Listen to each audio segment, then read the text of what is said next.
We've got a cold open. I've just got S. I started writing something. It just says S. S.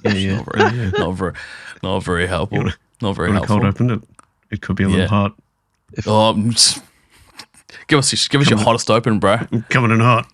Oh yeah. I'm leaking. What? It's all leaking.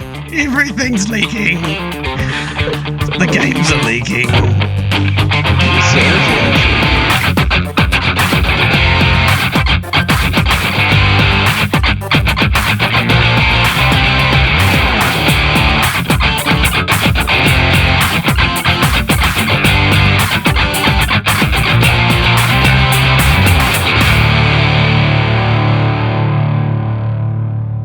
Welcome to the Crossplay Cooperative. As always, I'm Len, and you can join us here every second Friday as we chat about recent gaming news.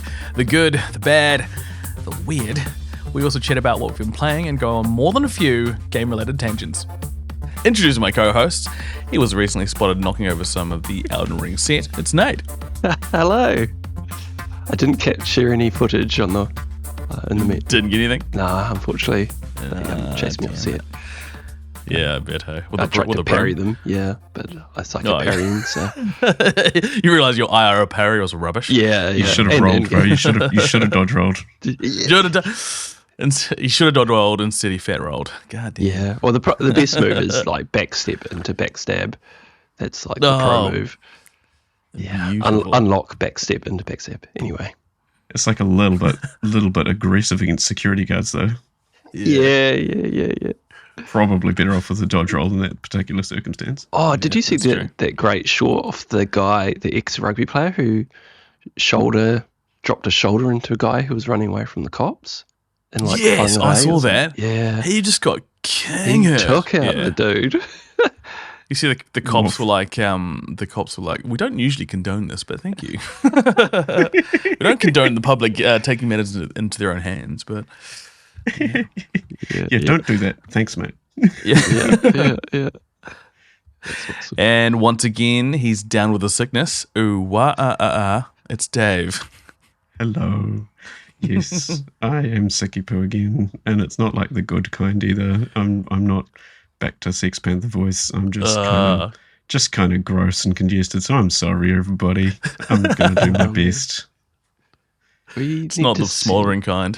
Maybe we need to send you a one of those bubbles, like that you can live in, like Bubble Boy. Yeah. I'll just roll around like a little hamster, bouncing off the walls. Yeah. Just bounce down the steps to work, bounce back again. Just quarantine from everybody. I'll be safe. Yeah. From all of the people. All right, let's crack into the news, boys. Yeah. What's been happening? I'm a little bit out of the loop, so I'm kind of just on a journey with you guys. Yeah, well, I reckon. Let's continue as we started, and let's keep talking about leaks, because there's been some of that happening. So just over the last couple of days, we've had a series of games escape containment early, if you like. Forza Horizon 6 is out in the wild, being played by people.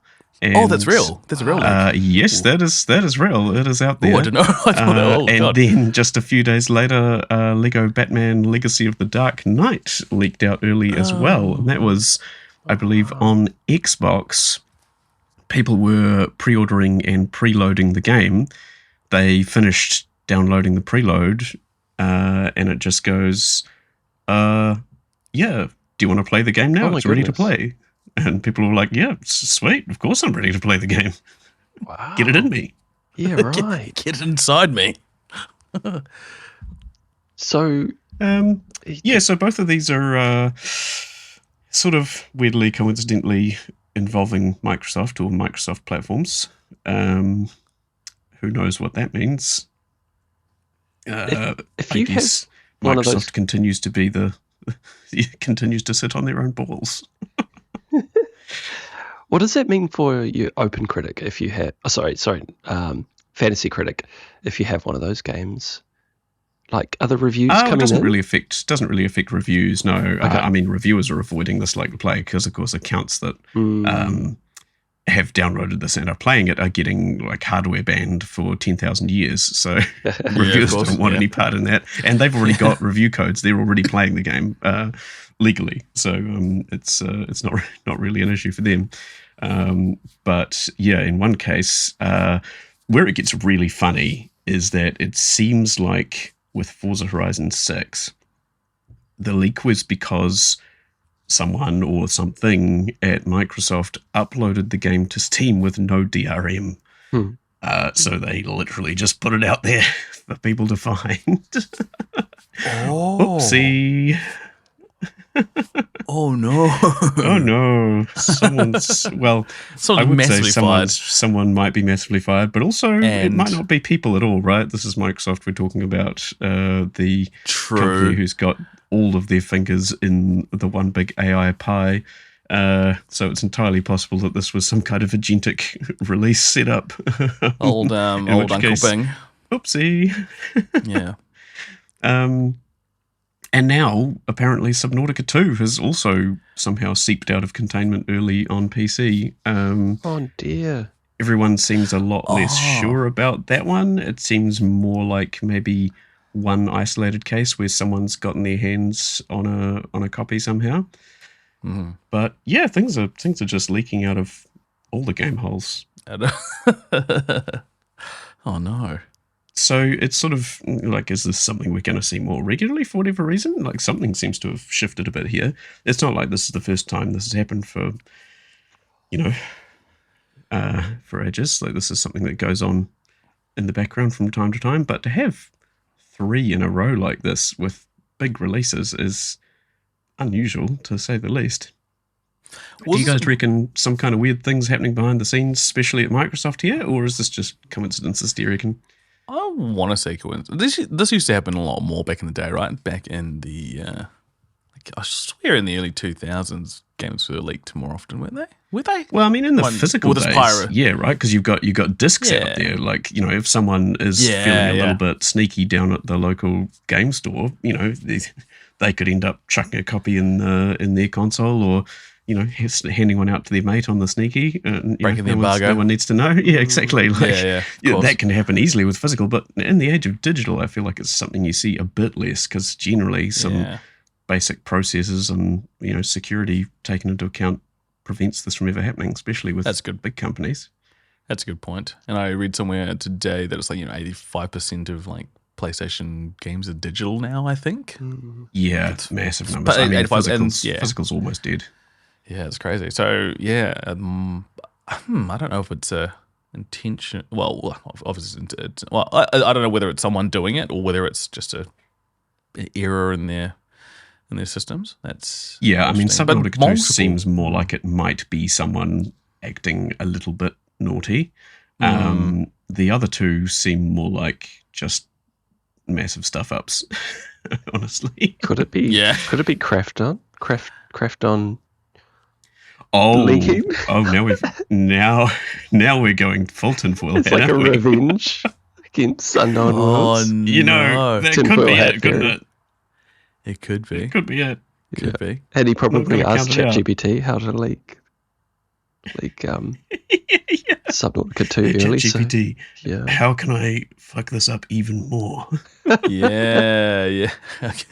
No. That's the ChatGPT advice. I really like that theory. No, it's terrible. It's terrible. It's got no weight behind it. Thanks, Nate. I hate it. Who's your news source, Nate? Who's your news source? Yeah. My insider. GTA 5 was leaked. And was it? Yeah, it was leaked early.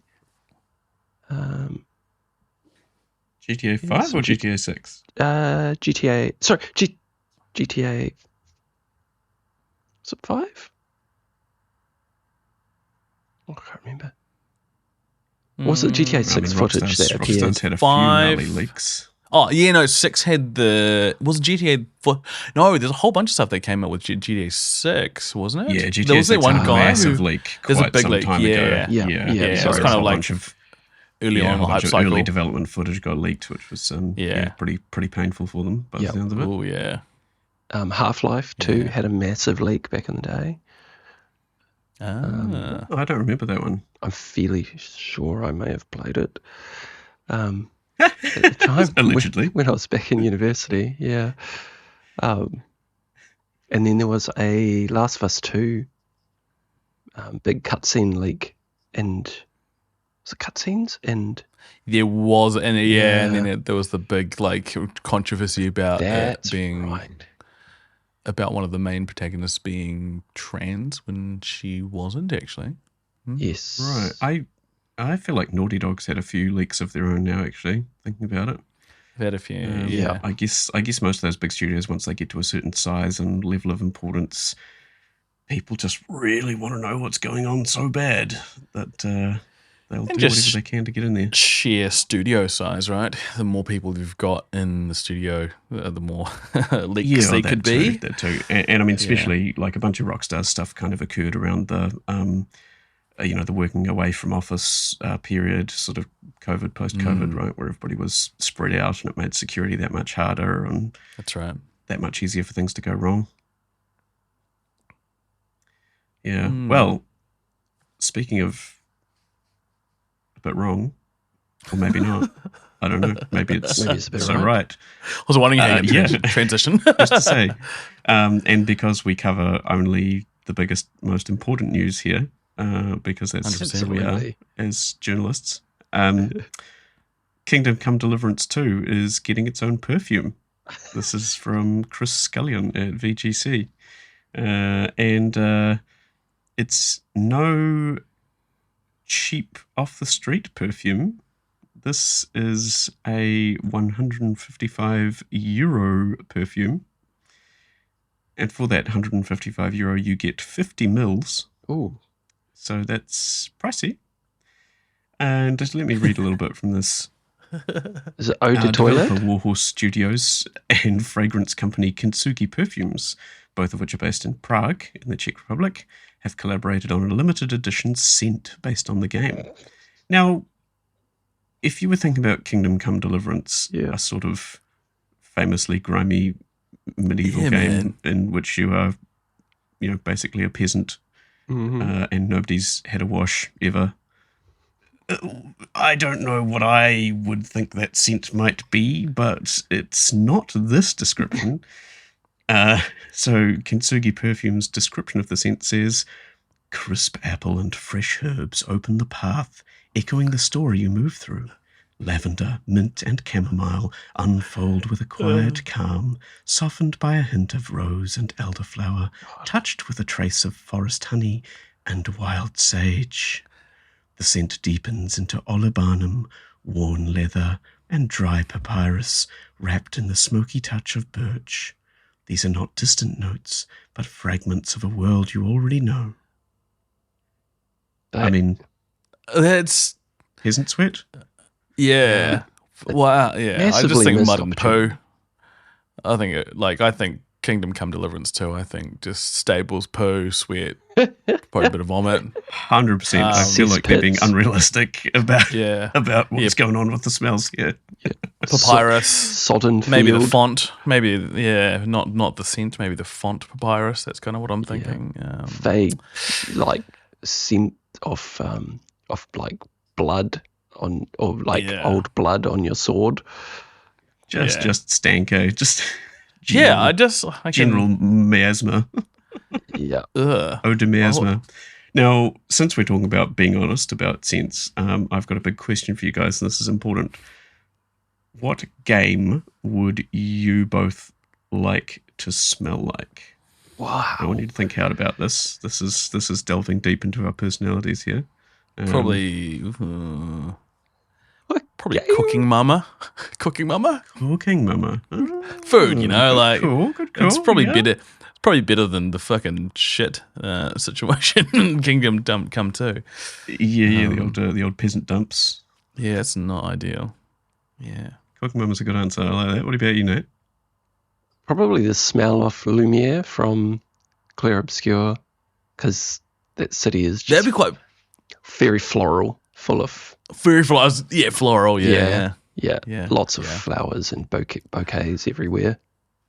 Like with a hint of sadness. Yeah, but also beauty as well. Like Yeah. That's not a bad Just thing. wafting around with a hint of beauty and sadness just emanating Yeah. from your pits, eh? Yeah. Among other places, I'm sure. That's right. Yeah, what does the smell of about the you? gommage smell like? That's what- Roses, right? That's- It's like red. The red, Is it? like petals. Are they petals? Yeah, They're it's got to petals, smell like pretty good, Petals. actually. Oh, Is yeah, this I when don't know. people Or is it get just death and decay? Disappeared. Yeah, the Yeah, it's when gommage when they get disappeared into flower petals. Yes. Yeah, it's when So the, it's when the a bit of a yeah. sort of softens the blow a little bit, right? When it smells so good. Yeah, I guess probably. I was almost going to spoil the game for you, but I'm not going to. Like, not full, That was close. not full spoil, but like, depends where you're at. I guess we'll find out later. Yeah. How about you, Dave? What would you smell like? I was thinking about this. I had a couple of thoughts. I think I settled on I would quite like to smell like The Witness, actually. Oh, Witness. That's just a Yeah, lovely like a- little island. Yeah. It's very Yeah. nice. It seems like it would Summer smell of breeze. sea spray and Yeah. sort of nice moist earth and tree leaves Yeah. and some Oh, nice that- flowers. Autumn Yeah. smells on the. Yeah, a little bit of Leaves autumn changing. smell. Yeah, I don't know. I think that place looks like it would smell nice. Yeah. Yeah, no, that's a great answer actually. And then if you In want terms of something like capturing it. different, you yeah. can go to the swamp area.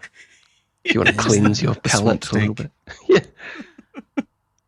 And The Witness A as little like Mud. as like the name for the scent as well is quite good. The Witness. Yeah. By oh Dave. god, yeah, The that's Witness. real perfume coated. The actually, Witness.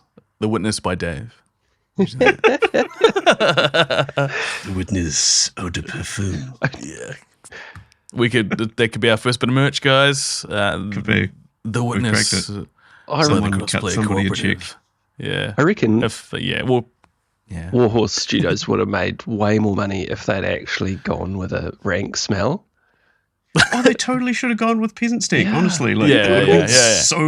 so much more of a weird impulse buy for people. Yeah. I think Yeah. I guess they want to there's go for plenty the of long. nice perfumes out there, but Yeah. there's not many that are going to make you smell like a medieval peasant. Like, Yeah. I'm guessing the tail end on sales for the peasant stank is probably not as good as like the one they've settled on. To be yeah, fair. I mean, but, nobody's buying it more than once, right? Like, yeah.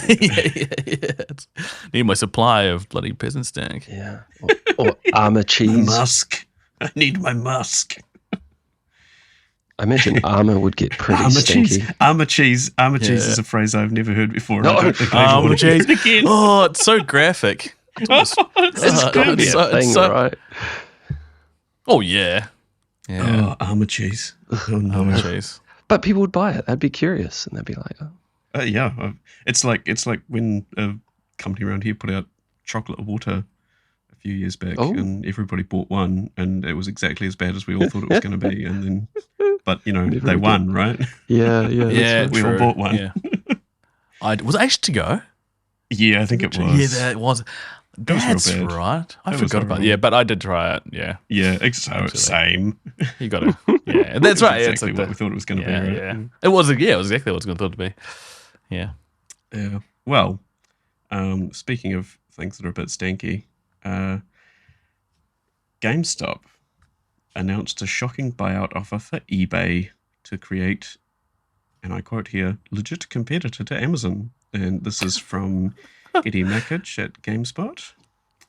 And yeah, this is a thing that happened just recently. So the CEO of GameStop, Ryan Cohen, told the Wall Street Journal in an interview with them, "There's nobody who's more qualified based on my experience to run the eBay business," he said. So, you know, in his experience, he thinks his experience makes him the most qualified.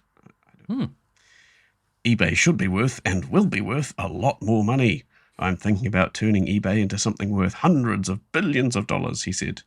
Cohen went on to say if he can pull it off, the combined eBay and GameStop could be a legit competitor to Amazon.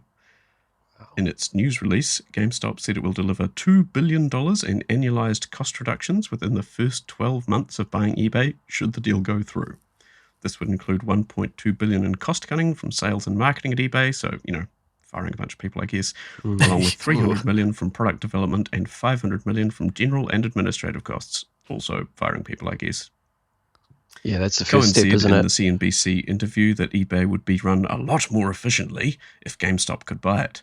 When business is not growing users and spending $2.5 billion in sales and marketing, there's a lot of fat to cut. It's a business that can take on more leverage because it's going to be making more money in the future, he said. So, how do we think that went? They just laugh him out of the room. What is it? Wouldn't eBay be worth more than GameStop anyway? Like, how are eBay they is buying? worth way more than Way more. GameStop. Yeah, exactly. I'm like, yeah. what? It's like, Yeah, I had to do a that's- double take because I was like, hold on, who's buying who? Who's here? buying who? Yeah, exactly. Yeah, and Still? how? Yeah. And yeah, that's more or less the questions that it seems like eBay had as well in their rejection letter.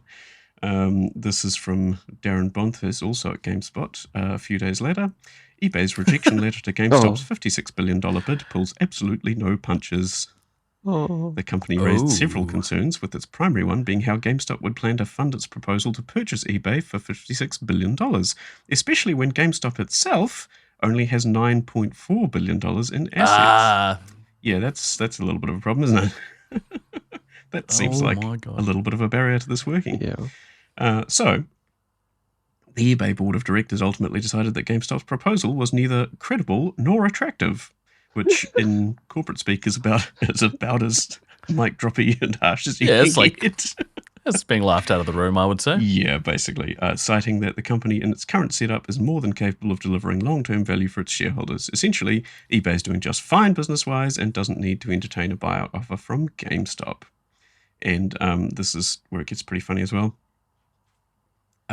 From the eBay board of directors, we have taken into account such factors as 1. eBay's standalone prospects, 2. the uncertainty regarding your financing proposal. In other words, bro, you've got no money. What are you talking about?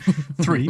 the impact of your proposal on eBay's long-term growth and profitability. In other words, you're going to run our company into the ground. Why would we sell it to you? 4. Terrible. Because we've seen what you've done to your own company. 4. the leverage, operational risks, and leadership structure of a combined entity. 5. the resulting implications of these factors on valuation. So in other words, the fact that Cohen would be in charge and the fact that that would destroy both companies, presumably. And 6, GameStop's governance and executive incentives. And this relates to the fact that Cohen himself would benefit hugely from taking eBay over, because he could earn up to $35 billion in stock options for himself if GameStop's market value cap increased to $100 billion. So basically, this is kind of a no-lose situation for him, where even if he can somehow pull this off and tank both companies, he walks away with like $35 billion. So right. he would be pretty happy with that. Yeah. But I'd like, the question is, how did he even think this was even in the realm of possibility? Just like sheer bravado, like, just Yeah, I mean, dick swinging. It sounds like this guy's reputation is maybe not as the sharpest spoon in the drawer, perhaps. It's concerning when you're the CEO and you've got a company with like a $10 billion market cap. Like, that's concerning. And I mean, a lot of jobs and people. GameStop's massive market cap is all because of its days as a meme stock. The right? meme stock, yeah. Where it just shot into the stratosphere for no particular reason other than a bunch of people making it happen. And they're still sitting on that cash, essentially. So they're basically trying to think of a cool, fun thing to do with $9 billion in assets. And apparently GameStop, obviously, GameStop is a US company. We don't really have it here. Our equivalent is EB Games would be the closest thing, and that's gone defunct, no longer exists in New Zealand. Which is kind of what's happening to GameStop as well. It sounds like basically they're closing stores left, right, and center, going out of business slowly, and have kind of transitioned from physical game sales, which again are a dying industry really at this point, or at least becoming a more and more boutique industry, if nothing else. It's becoming almost more like vinyl records rather than mass market. So they have apparently pivoted more into trading card games and things like that. Like they're apparently big on Pokemon cards and the like now. That'll bring the money. Yeah, so that's how they're staying afloat. But also, some of the theories that I've heard around why they may have decided that this was somehow a good idea is that the other main market in the US for Pokemon cards is eBay. So it seems like they're kind of looking at this and going, oh, well, if we could own the entirety of the market. Yeah, secondary market.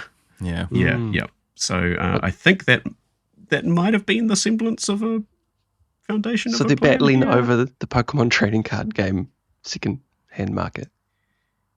Is that what it's coming down to? Seems like that's part of the goal here. Yeah. I've got two shares in the Pokemon trading card game sitting on the floor of my car at the moment. I spotted them. Oh yeah. Yeah. Yeah. They must have fallen out of one of the kids' boxes, so I should hang on to those. Yeah, man. And then make an offer to buy eBay. Yeah. I mean, you're halfway there. Is it an OG Charizard? Oh, yeah. Foil? Is it foil Charizard? Yeah, perfect condition. Oh, Just sitting on the floor of my car. It was perfect condition before it was on the floor of the car anyway. Yeah. Mate, yeah, until it got stomped on and like orange juice poured on it. Yeah. Car floor condition. It's like the best condition. Yeah.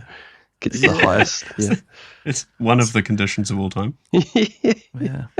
Yeah, when you take it in for grading, it's like sticky. You just get some kind of reply along the lines of, the offer to grade your card is neither credible nor attractive. Yeah. Yeah, that's even a PSA like -4.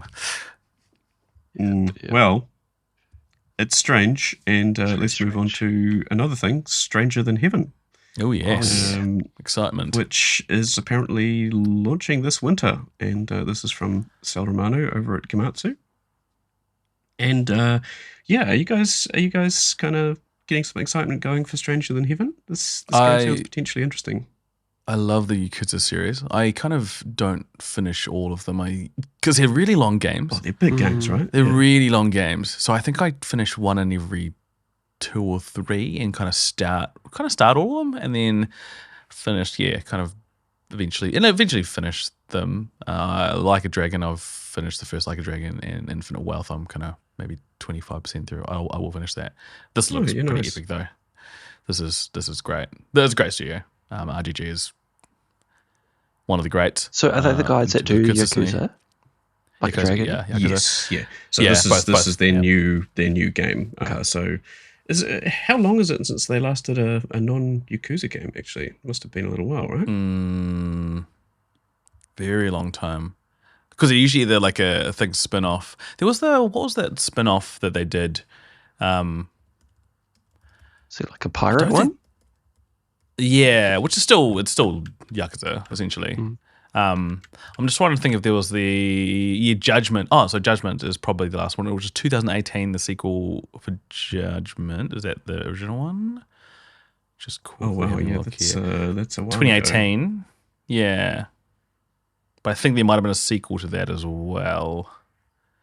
Or was Judgment Lost Judgment was the sequel, which came out in 2021. So 2021 would have been the last non-Yakuza game, I think. Oh, and you can't forget about Super Monkey Ball Banana Mania. Oh.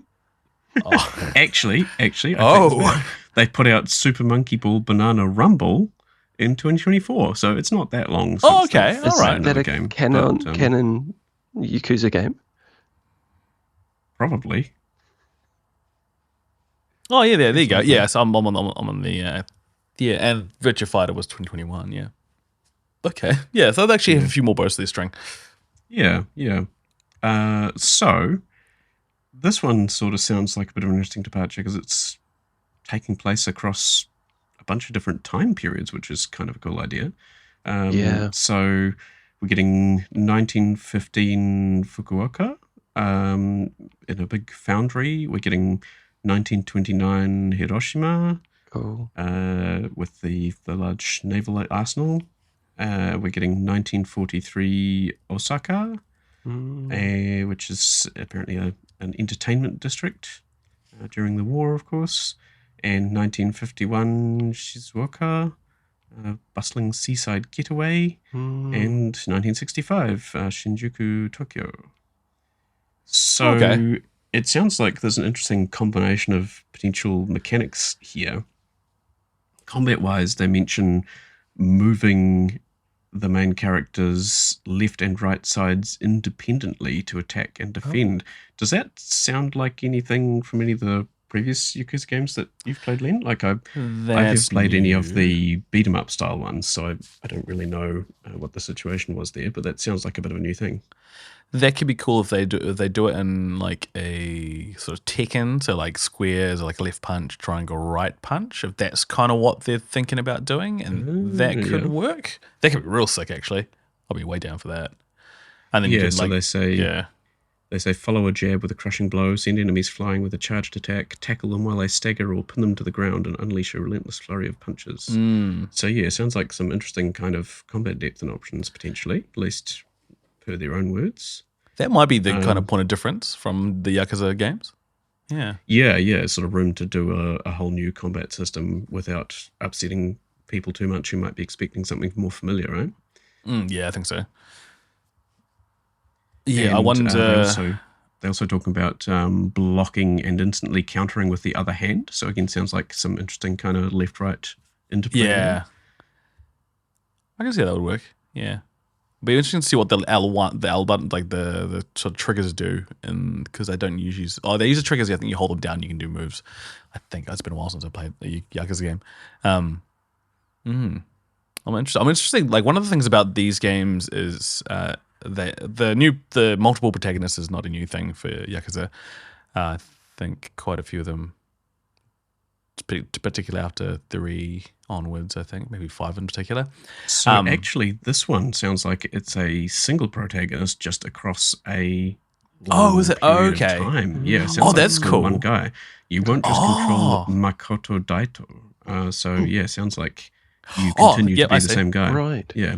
That is and then cool. the other side of the gameplay, they talk about you become a showman and have to produce variety acts, basically, like collecting rumors from the streets and using them to scout singers and performers. Yeah, and then like hoovering up sounds to make music. There's that one shot with the train going past, and you like capture the sound of the train. And I love that. It's such a cool idea. I wonder how you then use those sounds, whether they come through in the storytelling way, like in what music or shows he produces as the game progresses. Yeah, I mean, it says here you can craft original tracks, brand new music for the whole new nation to hear. From there, he'll choose the set list, arrange the band, assign a cast, and design the production from lighting colours to staging, all in an effort to bring each show to life. As you tour the country staging performances and captivating audience, you'll experience Makoto's rags to riches rise to success as a master showman. So that sounds like kind of a whole aspect of the game, which is really interesting. I really like the sound of that. It sounds cool.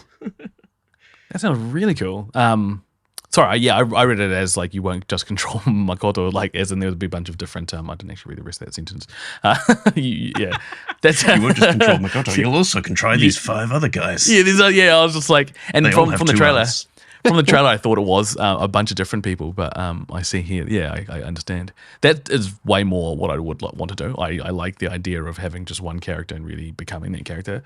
It can get quite confusing, and it ends up being quite shallow, the character development, when you've got 5 protagonists. It's not great. But one over like a massive period of time, fantastic. Yeah, kind of interesting. And like, given that they're going across a period of 50 years, do you reckon things like the way combat works might change over there, given that, presumably he's going to be knocking on the door of 70 by the end of 70? this? Yeah, I guess so. Well, maybe he goes up in sort of rank within the Yakuza, so his roles sort of change. Maybe he's not hitting people so much by the end. Yeah. That'd be kind of cool though, if it like does actually change his like movement and his kind of abilities based on his age. Something a little bit. Was it Sifu that did that? Sifu did that. Mechanic? Yeah. As you died, you aged up until couldn't go further. What I really like is also, like the classic story is, for like a character beginning a new life is kind of the character coming into America, and often it'll be New York, coming past the Statue of Liberty. But in this one, Makoto is leaving America and traveling to Japan at the start. I think it's San Francisco where it starts, and then he boards a ship for Japan. And so that, I don't know, that's just sort of flips that stereotype on its head. That trope, I guess. Yeah, which is quite cool. And then him finding his way. Really interested to see how this one turns out. I'm actually kind of more excited about it than Grand Theft Auto at this point. Yeah, I mean, do you guys think there's a little bit of Grand Theft Auto exhaustion at this point? I think so. But I think when it actually drops, it was like, oh fuck. This is what $1 billion gets me. Very excited again. It's true. I think that's going to be the case. That's true. I can only assume. Do you think it's still $1 billion? I feel like it's probably way past the $1 billion mark by now. Yeah, pretty much. Yeah. Probably $1 billion like last year or a couple of years ago. Yeah, I mean, good lord. But the pressure must be high. It's interesting hearing some of the comments coming out of Take Two over there and Rockstar, like, this is terrifying. And I was just reading some opinions earlier about how the expectations on this thing are just absolutely insane, right? Like it's expected to sell 20+ million copies on the first day, and if it doesn't, it's underperforming. It's mental. Wow. So it's going to be a top probably 10 game. I think 20 million. There'll be we're top. Let's say generously top 50 game in the first day. Top 25 game probably. I mean, basically, it has to outperform every game in history in order to not be a disappointment. Like possibly in order to just break even. Actually, is this what breaks Rockstar? You think? Well, I mean, there's speculation that this could be what breaks the entire game industry. So if it does, there's a lot of other Jenga blocks kind of sitting on top of GTA 6. Like Sony's kind of relying on it pretty heavily.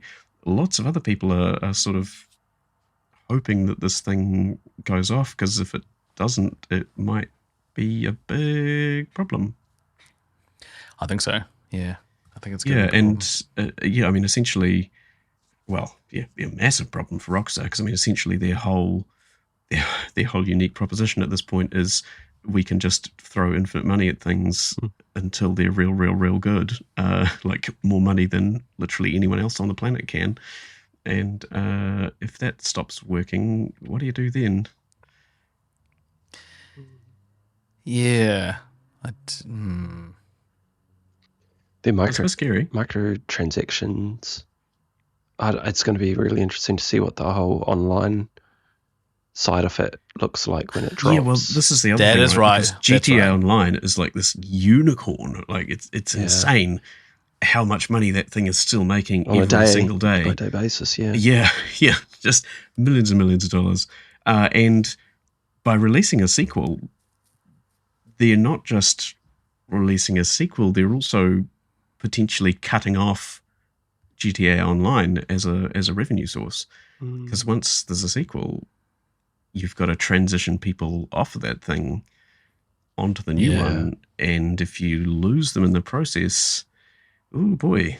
So you can totally see how that would be terrifying for them, because essentially they've got to make sure that the new thing is somehow kind of comparable to this thing that's been built up over years. Because, it's not like GTA Online is a new thing that is as it was when it was released. It's completely different now. It's had so many things added on and built on top of it, just like layers and layers of strata of extra gameplay and content and things that people have spent money on.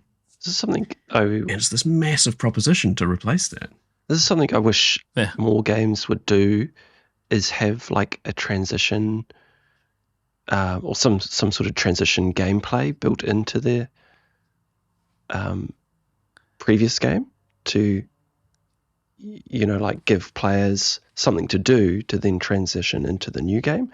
Maybe whether it's like doing quests or, they actually put stuff into the, let's say GTA 5 for players to do that, then transition them over into GTA 6. But they've got, they've got something to show for what they did in 5, and maybe part of their character or what their character owned comes across into. So, I would hope they have something like that in mind, because it's right there for them. My favorite example of that was the Division.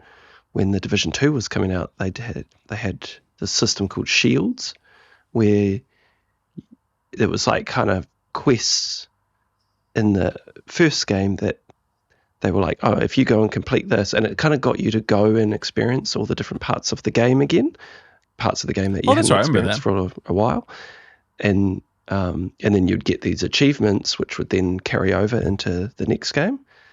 And I think Destiny did something like that as well, didn't they? Destiny 1 through to Destiny 2. But there's a great opportunity for them to do something special to help bring those players over from 5 to 6. And with the money they've got, I really hope they're thinking of something to do in that space. It sounds very pro-consumer, eh? Yeah. Is that Rockstar's way? Yeah, I don't know. Is this a concept they're familiar with? I don't know. Yeah, I'm not too sure. So I'm reading here that the lifetime revenue, and it's just a quick Google search, is over $5 billion between 2014 and 2024. And it makes about $1 million a day. Well, actually more than $1 million a day. It's about $500 million a year of just straight up cash monies. I don't know how they transfer that, the onboarding from 5 to 6, especially when I imagine a portion of that player base still plays Grand Theft Auto 5 on the PS4. Maybe even Grand Theft Auto Online on the PS4 still, which is last generation's console, which is the console generation before the base console or PS3 of I mean, they are still making stacks of money every day off Xbox One players. There you go. I don't know. Yeah. And also part of I assume part of that sort of $1 billion plus development cost is a big chunk of that would be for the online service, right? You'd have to assume so. So I think it was a matter of weeks between GTA 5 and GTA Online releasing, right? It was or maybe months even for it actually to be playable. It was pretty janky when it started. It was PS3 back in those days. I mean, that's the thing, right? It grew slowly. It wasn't like an immediate thing that caught fire. And they've made other attempts at this since, like Red Dead Online. That didn't go well. It just did not go well. Kind of fell over. So, I bet they're shitting their pants. Yeah, I think Grand Theft Auto 6 has the benefit of being like a modern sandbox versus like an old-timey sandbox. There's kind of more mass appeal, especially young appeal there. Relevant to but it's still also, it's like you can't just do what you did last time. It's not going to be enough. It won't be enough for me. How is it different? Yeah. Well, in 5, I think I saw that you can create your own missions now. So maybe that's cool. Maybe that's like the work they're doing on 5 online is like sort of preparing for stuff in 6 as well. I don't know. Speculation. But and one of the interesting things as well that I noted from the assessment of the money they've made from GTA Online is that almost none of their revenue at this point is coming from PC. It's all consoles, and they are obviously, as they have historically, they're obviously focusing on console releases with GTA 6 on PC. We're probably not going to get it for a year or something, which is generally what they've done in the past. And PC is a big portion of the market now in terms of sales, like often up in the high 40% for a lot of games. So that seems kind of crazy to be missing out on that. But interestingly, there's almost no ongoing revenue from it because that's the place where people are generally going to play modded versions of GTA 5. Like there's a whole kind of, hyper realistic sort of life simulator version of GTA 5 out there that the PC community are playing. And That's apparently cool, man, yeah. the developers of those mods basically got sucked up by Rockstar recently and incorporated into the Oh, wow. the GTA 6 machine. So I think they're pretty keen to build some of that stuff in and make sure they can monetize that as well. But yeah, sort of makes sense of why they are pushing so hard for consoles and kind of ignoring the simultaneous PC release idea, because it's just not going to make them as much money. Oh, that for me begs the question, eh? Like, I've said this multiple times on this podcast, just performance. Like, a lot of gamers have an expectation of performance, and the only console, and I'll say this again, like the only console I can see it running at 60, like a nice smooth 60, is the PS5 Pro. Which is big price point. Yes. It's expensive as hell, and I just and so is it going to be like not review bombed, but is it going to suffer in terms of its, because like the performance that we had for Grand Theft Auto 5 on the PS3, you cannot do that. Like, you can't release that. Yeah, performance. it's like, can they actually make it run well enough, or is On a this base another PS5? cyberpunk situation? Yeah, I am worried. I know that that's probably part of them working with Sony so heavily. We'll be just trying to. We've got to get this running on our base consoles, man. Like, yeah, yeah. It's gonna. Yeah, I'd be scared if I was Rockstar at the point. Yeah, because then we come to the other problem of the pricing aspect of how do they price this game, because they still haven't come out with any real lead on how much the thing's going to cost. But as a lot of people have pointed out, Mario Kart World has opened the door to those $80 games, $120, $130 New Zealand dollars, expensive friggin' games. That's Mario Kart World. So do you charge less for GTA 6 than you do for Mario Kart World? Nah, but They'll just be murdered by their investors, or, something like that. Yeah. I mean, how much do you think? So it's at least $80 US, right? Yeah, so what, 160? Like, we could be looking at 150 New Zealand dollars to pick this thing up, just for standard edition, a regular old version. Yeah. How many people have the money to do that? That's the other question. Who's paying? Yeah. And for it to run. Do we reach this point where just no matter how much people want this thing, they just actually can't afford it anymore? Like, does the audience drop off because of that? Yeah. And if you're asking that price point and the performance is, does turn out to be not so great, then that's a tough people pill to swallow too. So, yeah. Yeah. Well, speaking of PlayStation, yes, Sony have been laying out their plans for AI on PlayStation. This is from Chris Scullion over at VGC, and this is an interesting one because it sort of sounds like it could be worse. Maybe it will be worse. Oh dear. So, during Sony's presentation for its latest financial results, Sony Interactive Entertainment President and CEO Hideaki Nishino explained how he believes AI will strengthen the company's efforts in game creation. At PlayStation, our goal is always to be the best place to play and the best place to publish, Nishino said. We see AI as a powerful tool to help us in this mission.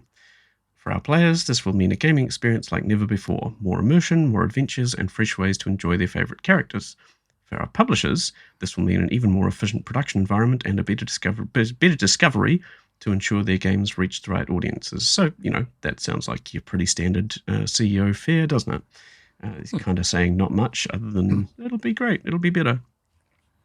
For example, and this is where he gets a bit more specific, and this is where I'm a little bit more interested.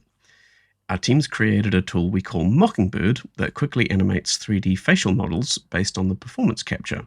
Importantly, we're not replacing human performers, but rather optimizing how we process the data from these live captures.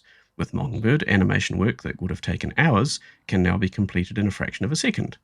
Another example is the tool we built for animating hair, which basically, again, sort of takes performance and animates it into, thousands of hair strands, things like that. Right. So the vision, the design, and the emotional impact of our games will always come from the talent of our studios and performers, he said. AI is meant to augment their capabilities, not to replace them.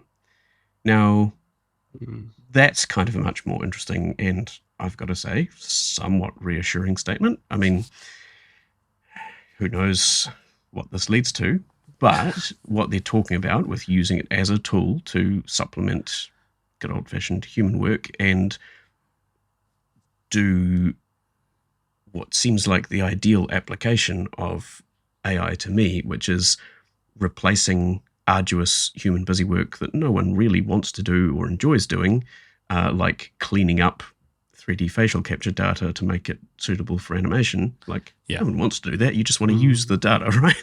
Yeah. That sounds like a great way to use these tools, because these tools are useful. But how they're often getting used straight off the bat is pretty gnarly, and I kind of hate it. But this stuff, yeah, this sounds okay. If this is what they want to do with it, okay. Yeah, I guess we see where that goes and see what it ends up infecting. Yeah. But at the moment, this sounds like what people should be doing with it for this kind of work. Yeah, I tend to agree. I think if it,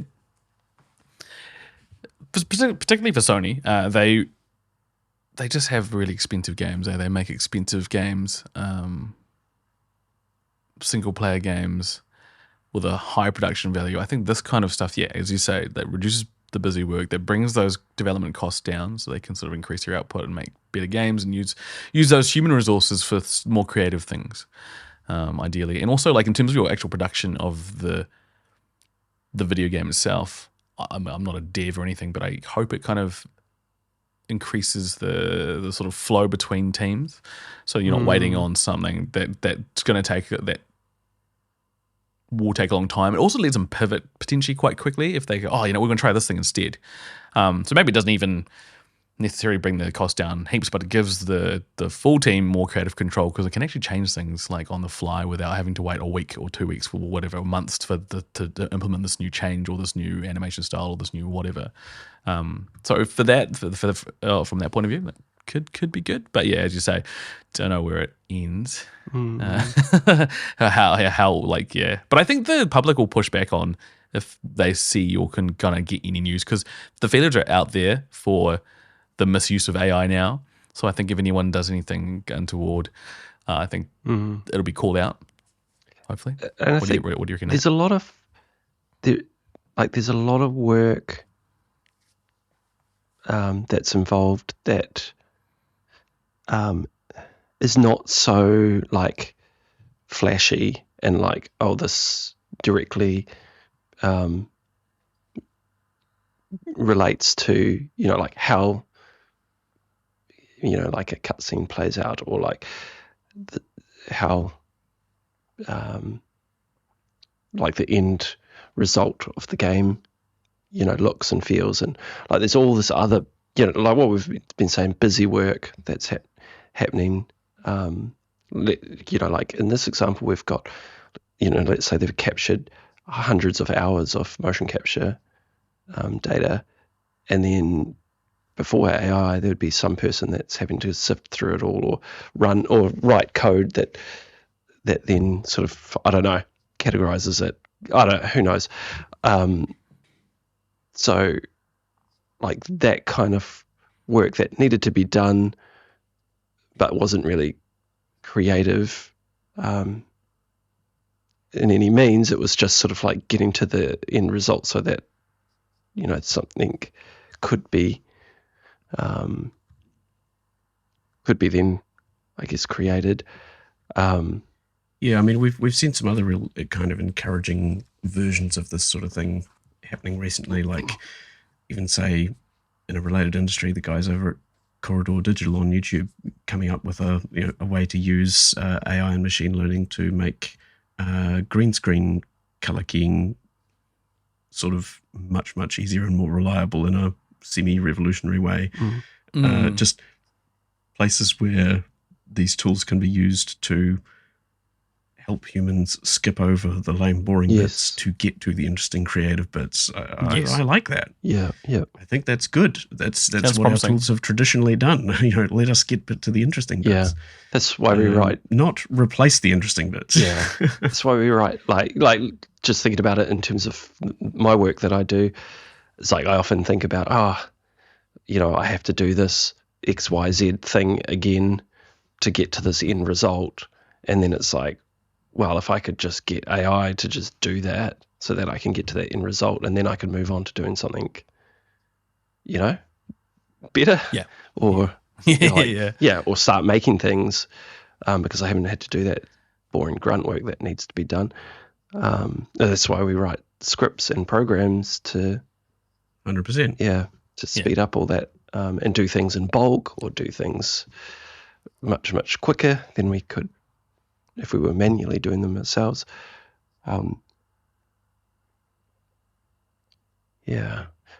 I do also see, I don't know if you guys remember when Sony came out with the whole AI idea to create podcasts in the voices of your favorite PlayStation characters. Did we cover that one? Oh no! Because when you were reading that, okay. No, we didn't. that we blurred before, and you mentioned more immersion, more adventures, and fresh ways to enjoy your favorite characters. That just reminded me of that podcast idea they came out with. Yeah, that sounds a bit like that, doesn't it? Yeah. Oh no! No, thank you. Oh, it's gross again. Or- It's gross And then- again. Oh no! And you could just get the voice actors to do a podcast. Yeah, Like, just just get fascinating. Yeah. Get Troy Baker in there. He'll do like all the voices. Shoot, yeah. Just get him. Yeah. God. Get Christopher Troy Judge. Baker's and- got time. The man's not doing anything. Surely. It's Yeah, not like he's a busy guy. Yeah, doing all of the things, all of the voices. Just get him and Matt Mercer. They're not busy guys. Yeah. Throw Christopher Judge in there. Easy. Yeah. And I also see that there's a note here about Xbox going and removing Copilot from their consoles, which interestingly is one of Asha Sharma's new turnarounds. Yeah, that's right. I'm really rooting for Asha Sharma. Just like sidebar. Just I want him to succeed. I don't know why. Just It's real weird. She's coming like I thought she was going to come in and just try and push all these AI like systems and ideas and things, but it's like it's been the complete opposite. She's been like, no, nah. I'm not here to push AI. And what we've seen now is they're removing Copilot from consoles and the Xbox app. It's just a really interesting, like not what. Yeah, what I'm I going was to put my expecting. tinfoil hat on here for just a second. Because on the one hand, yes, they are removing Copilot. On the other hand, I don't really think they're stepping back from AI on the consoles. I think they might be just having a real good think about what they're doing. Because basically, Right. people are real over Copilot being randomly inserted into things. Copilot has generally not been that great in a lot of places, and it keeps getting inserted places where people do not want it and do not want to deal with it, and it is not useful. And that seemed exactly like what was going to happen on the consoles. It seemed like they were going to just insert Copilot in there, and then what do you do with Copilot on an Xbox? It's Yeah, I know. it seems like one of those kind of launch features where it's like, oh, you can get these, live guides from your AI assistant or whatever, and ask it where to find the secrets in your game or whatever, and thereby kill all the internet guides that it's drawing its information from by denying them traffic and ad revenue, immediately destroying the entire system.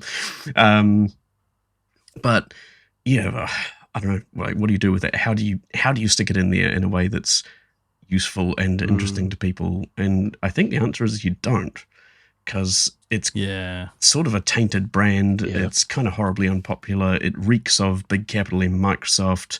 Xbox are currently trying to make this big shift away from, they've literally just renamed themselves back from Microsoft Gaming to Xbox because they're trying to kind of slough the Microsoft stank off themselves a little bit.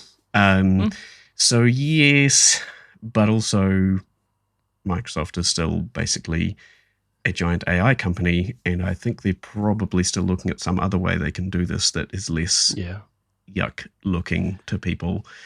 Because the other side of this is at the same time she's saying, no, we're not really going to do this stuff. She has put a whole slew of former core AI team leadership into all of the leadership positions at Xbox. So basically, all the senior leadership at Xbox are now AI people. Right. And does that trickle down into actual game development? Potentially. Yeah, pushing AI development practices. Yeah, we shall see.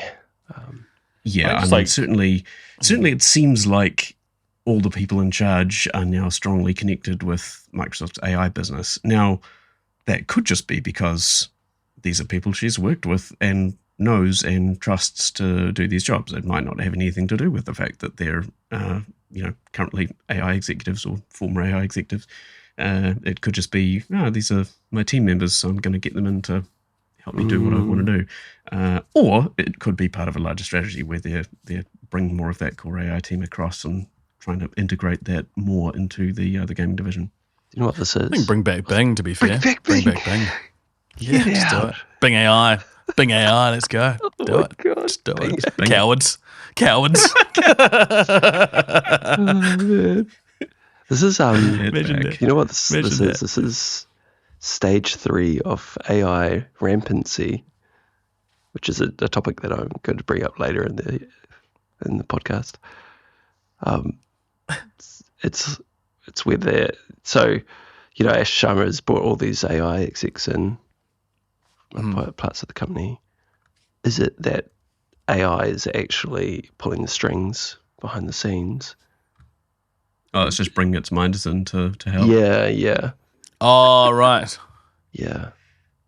That's kind of the story, or part of the spoilers for the other podcast that we're recreating, but it's kind of the story for the other podcast.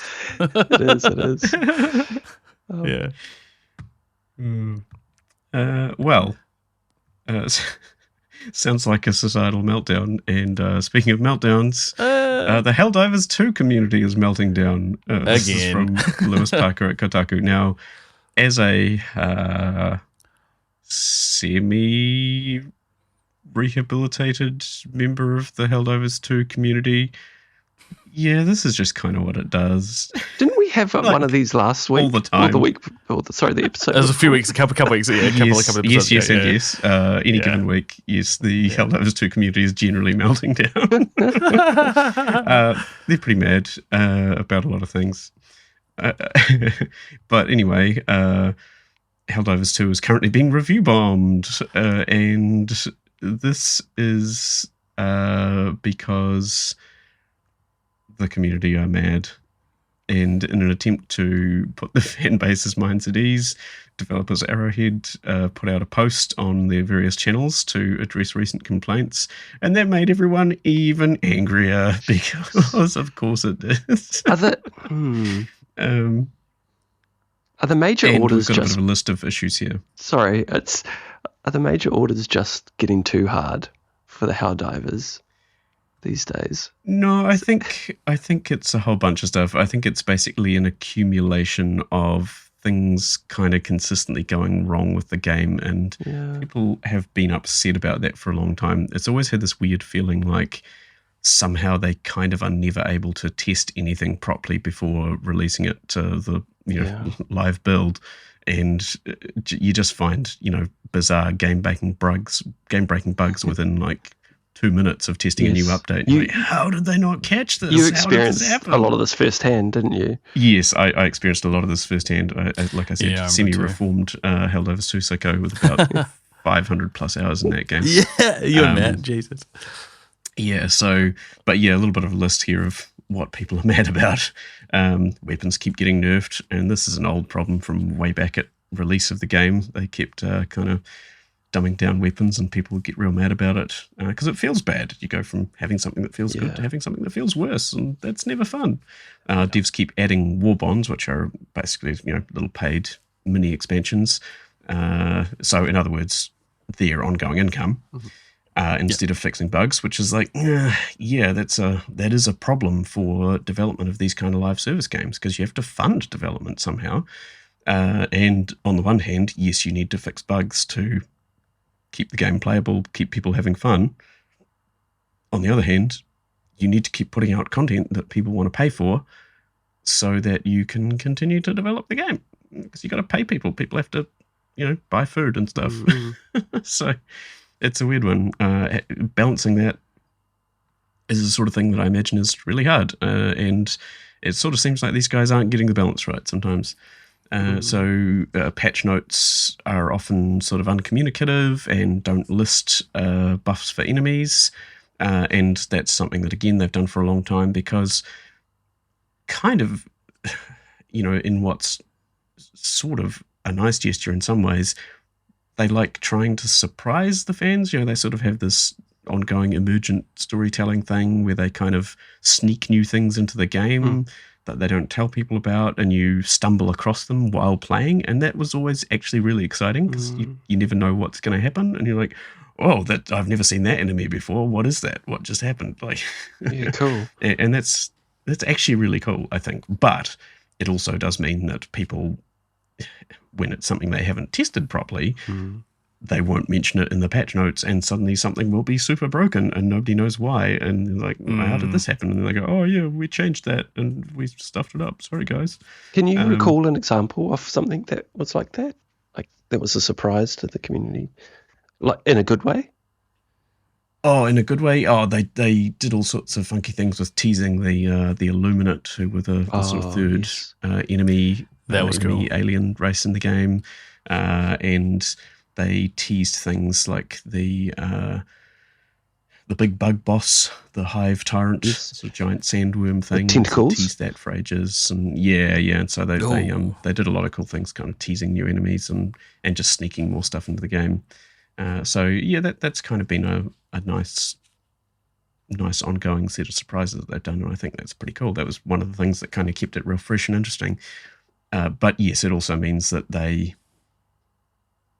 aren't saying a lot of stuff that probably they should be saying, and people are only discovering what's going wrong through playing it. And so basically their track record with bugs, and especially introducing new bugs in almost every single update, is pretty poor. And they also then tend to go quiet about it and sometimes take quite a while to fix things. And, obviously they're working on it, but they often aren't very good at coming out straight away and going, hey guys, this is what's happening, this is what we're doing, and this is when it's going to be fixed, sort of thing.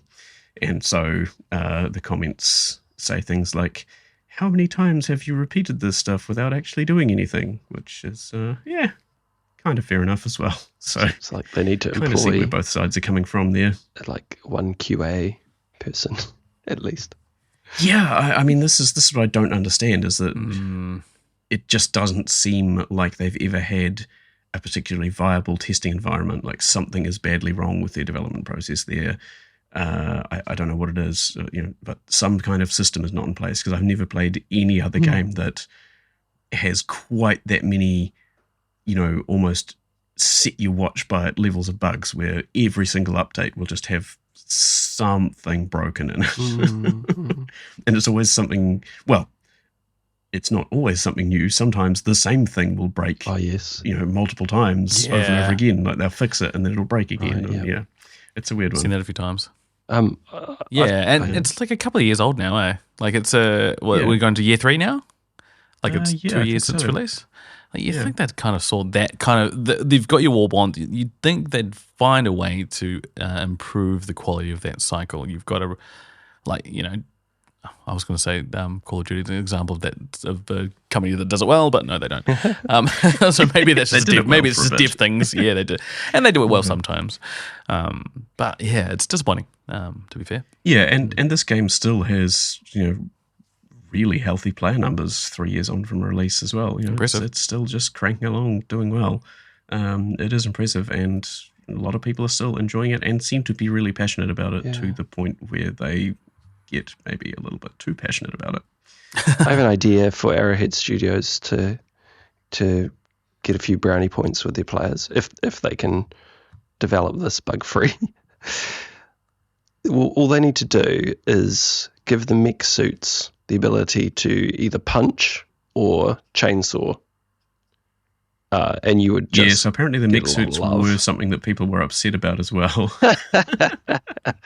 Wait, can you punch them? Because apparently they with put a the bunch suit? of mech suits in a paid war bond. Oh, So okay. people were real upset about that. Man, you got to give that to everybody. You got to. There's nothing better than Gotta a mech give it. suit that you can just punch stuff in a video game. Like, it's the best feeling, eh? Or chainsaw, massive chainsaw. That'll work too. Change would be sweet, Yeah. man. Yeah, sure. That's what that Starship Troopers Ultimate Bug War did well when I played it. It was like, Nice. jumped in the mech suit, immediate chainsaw, just super badass. Like, such a good They got feeling. you with the old mech chainsaw. Yeah, Sure, yeah. getting amongst it. Chainsaw's good, man. Yeah. Yeah, Space Marine 2, Chainsaw, let's go. It's Unknown I like Worlds Natural Selection had the mech suit could punch, and it was just fantastic. And it's what, every mech suit and every video game ever needs to have a solid punch. you say every give video everything- game. Give everything a grappling hook and a punchy mech. That's the solution to the world's Yeah. problems. Yeah, Titanfall, pretty sure had a good one too. That Would've had been handy grappling for hooks Elden Ring. and punchy Oh, mechs, yeah, right? that's why it why felt so everybody loves good. it. Yeah. Titanfall 3, Where is it? Yeah. We have to skip back up a news article as well. Oh, The one I think we skipped over, the Sony Bungie? Sony records a new 560 million loss on the Bungie acquisition Oh, no. as boy. Marathon struggles and Destiny 2. Yeah, this one's rough. Yeah. Yeah. So, shall I summarize this one? You get in there, man. Get stuck in. This is thanks to Ethan Get stuck Gutz in. over at Kotaku. Yeah, Sony purchased Bungie for 3.6 million back in 2022. That's million with a B, by the way. Billion. Yeah. Yeah, that's a lot of money. Billion. On the eve of Destiny 2's greatest expansion ever, was that the final shape? Maybe. Yes, I think so. it was. Or it might have been before that. Maybe, yeah. And just over 4 years later, PlayStation 5 maker is recording a 560 million impairment cost for its fourth quarter of the 2025 fiscal year, which closed just 4 weeks after the launch of Marathon. Oh dear. So Sony recorded a total of nearly 765 million lost for the entire year on the Bungie deal, with the possibility of additional losses from the acquisition in fiscal year of 2026. Yeah. Possibility, guarantee. Like, look at those numbers, man. Yeah. It's hard. Marathon was supposed to be this saving grace, right? Like, to help make those numbers smaller in terms of... Yeah, I mean, this is a weird one, right? Because Sony bought Bungie as the live service gurus, right? They were the guys who had made a live service game work, and this was when Sony were pushing real hard for live service games. They desperately wanted a Fortnite so bad, and so they bought the Destiny studio. And it turns out, I guess, making live service games is just real hard, and even the studio who did it more successfully than almost anybody else did can't necessarily do that twice or 3 times.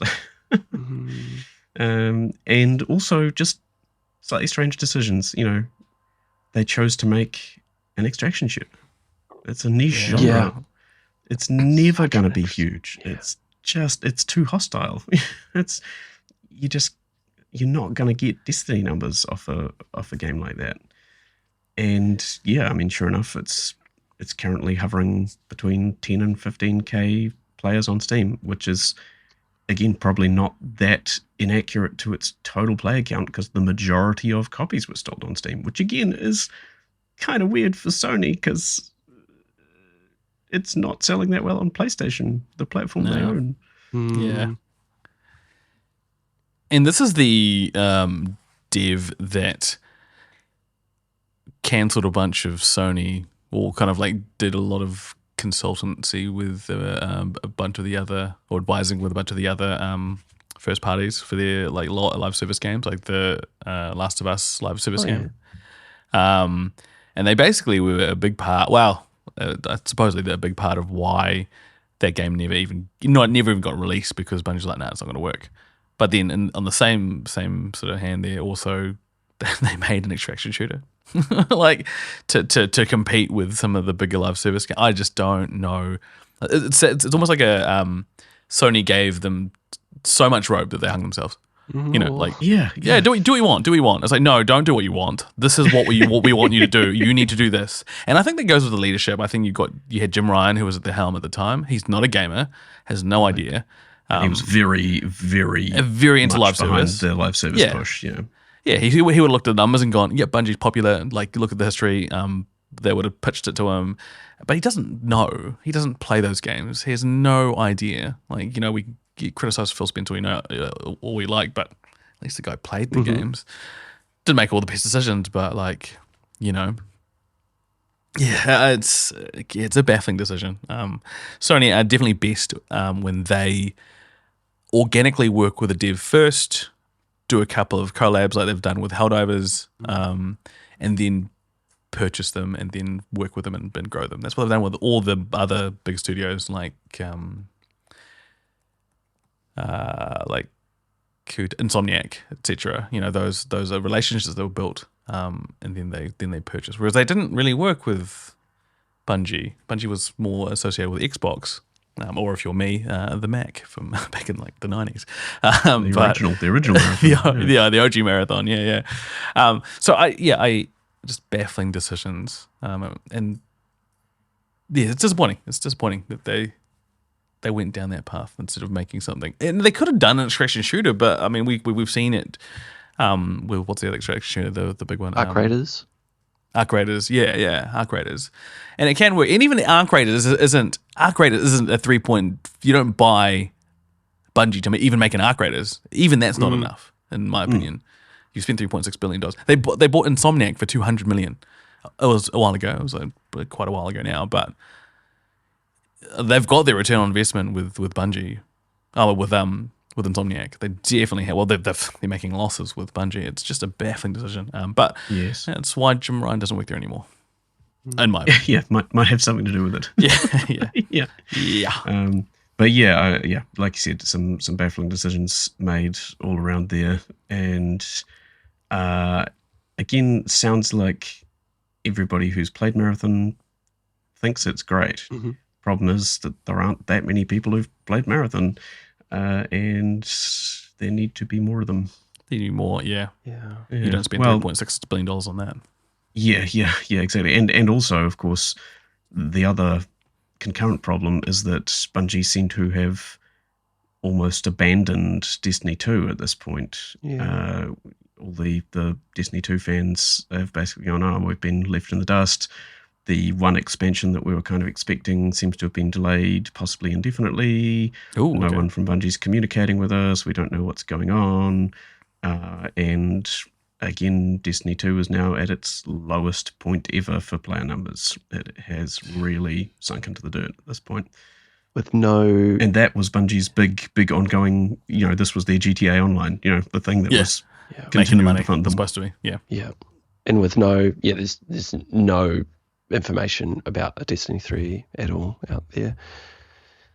They've clearly been very much on Marathon for the last several years, and so I wouldn't be expecting a Destiny 3 for a long time, if ever, because at this point, who knows how much longer Bungie will be around for. Well, you wonder what Sony's going to do, what they're thinking, what's their next step? Like, do they come in and like pretty strong-handed and be like, no? I think you kind of need to at this point. You need to kind of... Unfortunately, I would not be surprised if we see more Bungie layoffs. I mean, they've already been through several rounds. Yeah, it's not looking too good over there. It's cool. So I've been doing a bit of a deep dive into Marathon over the last week or so. The original games and the lore, and it's fascinating. It is such an awesome universe that they wrote back with the Marathon rules, man. trilogy. Did you play it on the Mac? Yeah, bro. I had a Mac. Did man. you? Yeah, Wow. I played more Marathon. Than Doom? I played about as much Marathon as I did Doom. Yeah. Yeah, wow. Yeah, I was a Mac the only kid growing thing up. you Special play. person. Exactly. Yeah. Exactly. Until we get a PC, like in high school. Yeah.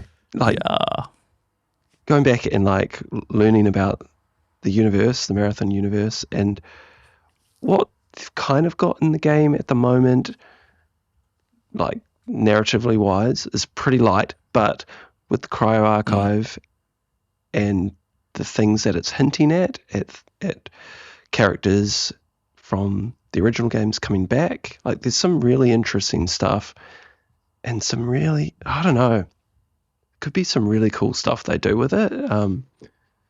But it's whether the funding's going to be pulled and they're not going to be able to do those things, or Yeah. Oh, that's kind of what happened with Overwatch, right? They had were they going to do more story stuff, but they just got canned. Yeah. And it could be the same case here, where like maybe just start with the story stuff, get people in, or get people in on it, and I think Concord was going to do the same thing.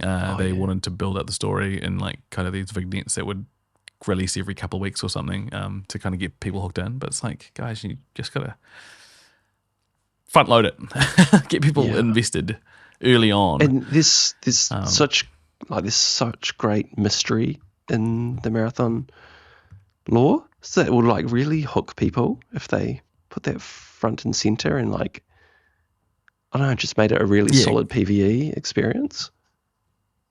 They should have done PvE, 100%. Or PvE, but more PvE. Yeah. Kind of like PvP is like quite light. Yeah.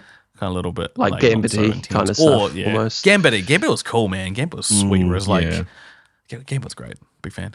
Yeah. Yeah. But it's like a little aside to the PvE stuff. And then build upon that for sure. But coming strong with your story and your universe. Yeah. Explore these worlds. Yeah. Yeah, even more. Because like sometimes it sort of feels like it hates the fact that it's an extraction shooter, right? It seems like they really want to kind of get all this cool lore and interesting stuff in there, and at the same time you can't really absorb a lot of it because there's some arsehole trying to shoot you in the back. Yeah. Right in the back / balls. Yeah. It's the Cryo Archive. We talked about it last episode. That new map has a bit of a raid-like boss at the end, apparently, which is like is kind of hinting at the next step in the story. Okay, yeah. So I guess kind of like what Destiny would have done with its raids, and I'd say so.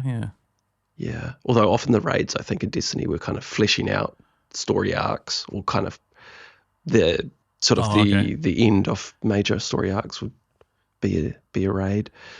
But with this, it's kind of like the beginning of the next step of the story, which is quite cool. So yeah, I don't know. Hope they do something with it. Whether Sony throws more money at it or does the opposite. Yeah, it gets worse. Yeah, Yeah. Shame if they don't. I mean, at this point, it seems like they probably have to keep throwing some level of money at it because there's so much already in there that it would feel real bad to sunk cost. Yeah.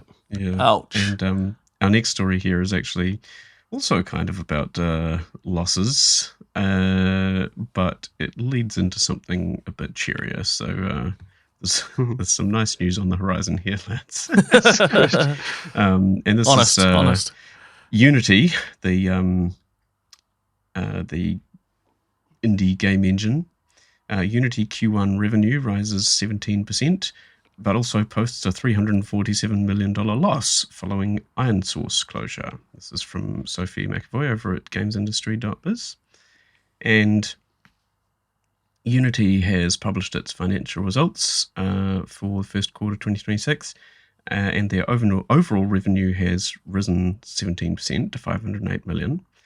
However, they also reported a substantial loss of $347 million this quarter, following the closure of ironSource and the divestiture of mobile publisher Supersonic earlier this year. Now, Unity merged with ironSource in 2022, and ironSource is a platform that was supposed to enable developers to monetize their apps and grow their businesses. So, okay. And it was alleged to be one of the big reasons behind Unity's runtime fee in 2023, which would have charged developers a per install fee that could be waived if they used ironSource's mediation platform. So, kind of sounds a little bit like blackmail, doesn't it? But fuck, it's horrendous. And of course, this was the gigantic rake that Unity stepped right on with the runtime fee, which they had to basically loudly, publicly, and embarrassingly walk back after basically everyone in the industry went, what the heck are you guys doing? And the CEO stepped down shortly after. This was a CEO who was ex-Electronic Arts, of course, so a man of pedigree. And yeah, so this was a big deal at the time. It caused a lot of devs to leave Unity in a hurry because is one of them. Yep, it sure was, and that's basically what we're going to talk about next. Because in a semi-related article from Rob Fahey over at GamesIndustry.biz, indie games have built a thriving economy in territory traditional publishers abandoned or ignored, and this is partly an opinion piece from him, but also features some really interesting information about Godot, which is the open source game engine that sort of ended up eating a lot of Unity's lunch after that massive own goal in 2023.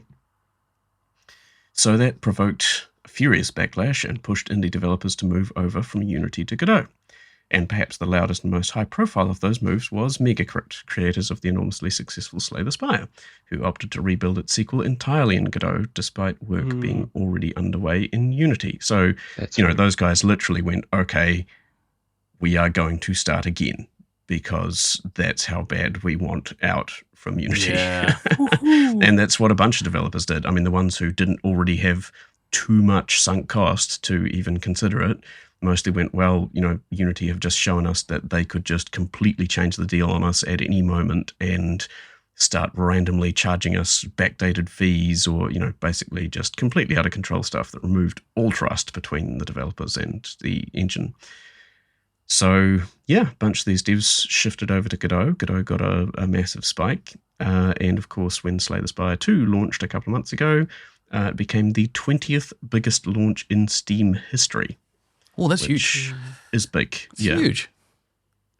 And according to Godot's lead rendering maintainer, Clay John, the number of Godot games releasing on Steam is roughly doubling year on year. Oh, wow. And that's crazy progress. So SteamDB tracked 618 titles in 2023 to 24, 1,500 the following year, and nearly 2,900 in 2025-26. And one of the really promising things here is that Godot has been adopted at game jam events all over the world. And the creators actually reckon they might well be hitting 50% of all game jam entries in the not too distant future. Nice. That's crazy. Like, that is so many